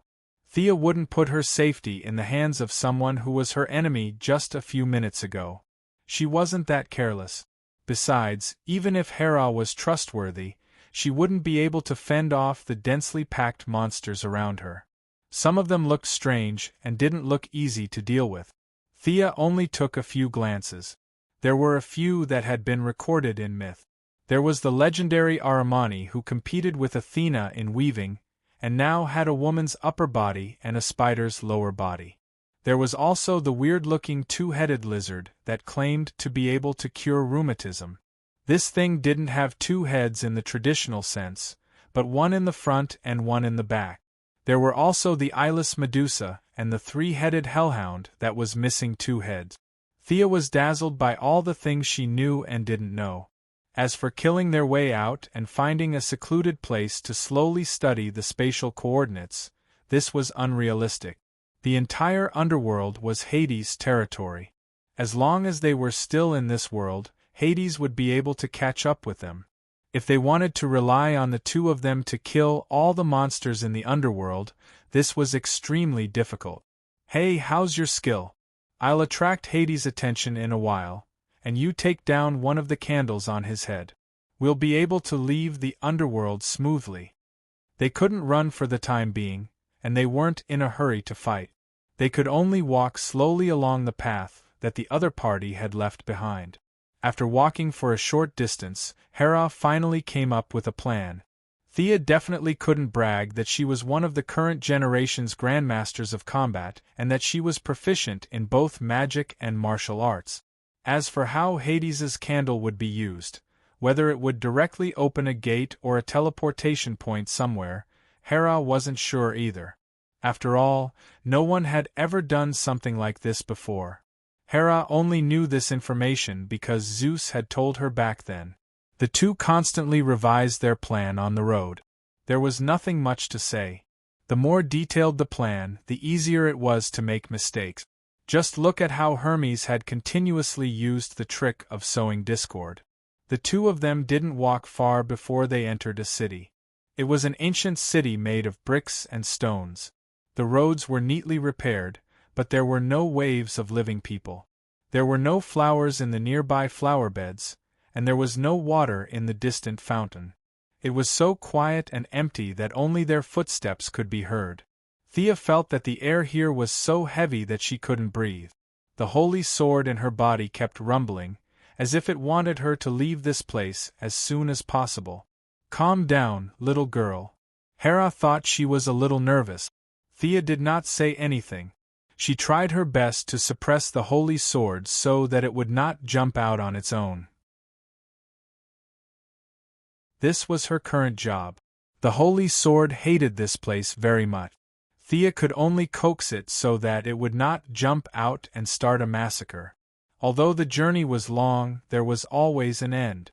Not long after entering the city, there was a group of black-armored knights escorting or monitoring them as they walked in. In the center of the city, Thea finally saw the famous Hades. She felt a little disappointed. None of the old gods were pleasing to her eyes. In his memory, there were people who commented that these old gods had been turned into punks, and it was not false at all. The goddesses were still okay. At least they still looked human. The Hades in front of him was simply a joke. He was less than 1.5 meters tall and wore a nondescript red and black outfit. Of course, the most eye-catching thing was his shining head. It was like a birthday cake on his head. 7 or 8 candles were stuck on his head, and the sticky wax was all over his face. He had no hair or eyes, and only some traces of his mouth could be seen. He wanted to marry Hera and Diana with such a ghastly appearance? Thea was already preparing a big move to give this bastard a good beating. When Hades saw the two of them arrive, he acted like a fat leader of some country and clapped his hands twice in a very fake manner. A few ghost nannies who did not need to wear makeup for horror movies magically rushed out, each of them holding a set of wedding clothes in their hands. It seemed like they wanted Hera to choose from. Not far away, 2 guards of honor walked over. The ones beating the drums were members of Heifer's tribe who had a good relationship with Thea. They were 2 3-meter-tall male minotaurs. Many humans stood behind the minotaurs, holding all kinds of musical instruments. They should be the humans who were good at singing and dancing during the Greek era. After their deaths, they fell into the hands of Hades. Of course, Hades would not be unprepared. He had gathered the army further away. In his eyes, Hera was a piece of meat on the chopping board, and he could do whatever he wanted with her. As for Thea, who was she? The old Hades had never heard of her before. Change into the new clothes. As my bride, this is your destiny, Hera. In order to celebrate my ascension to the throne of the God King, I will keep some things for you. Is the one beside you your maid? You can keep her. Hades's expression could not be seen clearly because of the candlelight on his head. He thought for a while, as if the other party was just an ant, and everything was under his control to decide their fate. He looked at Thea's appearance twice. Firstly, Hades did not know this woman, which meant that she was a nobody. Secondly, Thea's appearance and figure leaned towards the modern era. In Hades' eyes, she was just ordinary.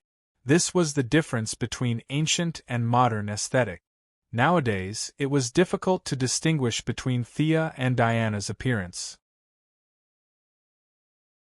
Modern people generally thought that Thea was slightly more pleasing to the eye, but in Hades' eyes, he would think that Diana was prettier. Thea was at most a maid to him. At this time, Hera was not angry at being treated as a maid. After seeing Hades, the holy sword kept sending a message, and that was to chop him up. Seeing that she was about to lose control, Thea's forehead was sweating, which made Hades even more proud. She was trembling in fear of his supreme divine power, which meant that Hades's power was still sufficient. Although there was a faint sense of uneasiness, Hades thought that it was because of some trump card in Hera's hand. As the queen of Zeus, it was normal for her to have a few weapons of mass destruction in her hand. Hades had been using words to test Hera, and even infuriate her. He wanted to see if she had any other tricks up her sleeve. The little follower beside Hera was automatically ignored by him. For so many years, Hades did not have the habit of probing other people's energy. In his inherent knowledge, no one was stronger than him except for Zeus. Even Poseidon Boston was slightly weaker than him. Now you want him to probe Hera's maid, Isn't this a joke? Seeing that Hera did not say anything, Hades felt that she probably did not have any trump cards left, so he ordered the Anababas to pass them the clothes. He was in a hurry. Take it, quickly change into it. One of the Anababas took out a piece of tattered clothes and handed it to Thea with a contemptuous tone. She did not know that she had almost poked a hole in the sky. Get lost. You bunch of ants. Hera could not hold it in anymore. You're tuning in to the Phoenix Nights YouTube channel. Don't forget to subscribe and join us on this journey to catch the most captivating stories.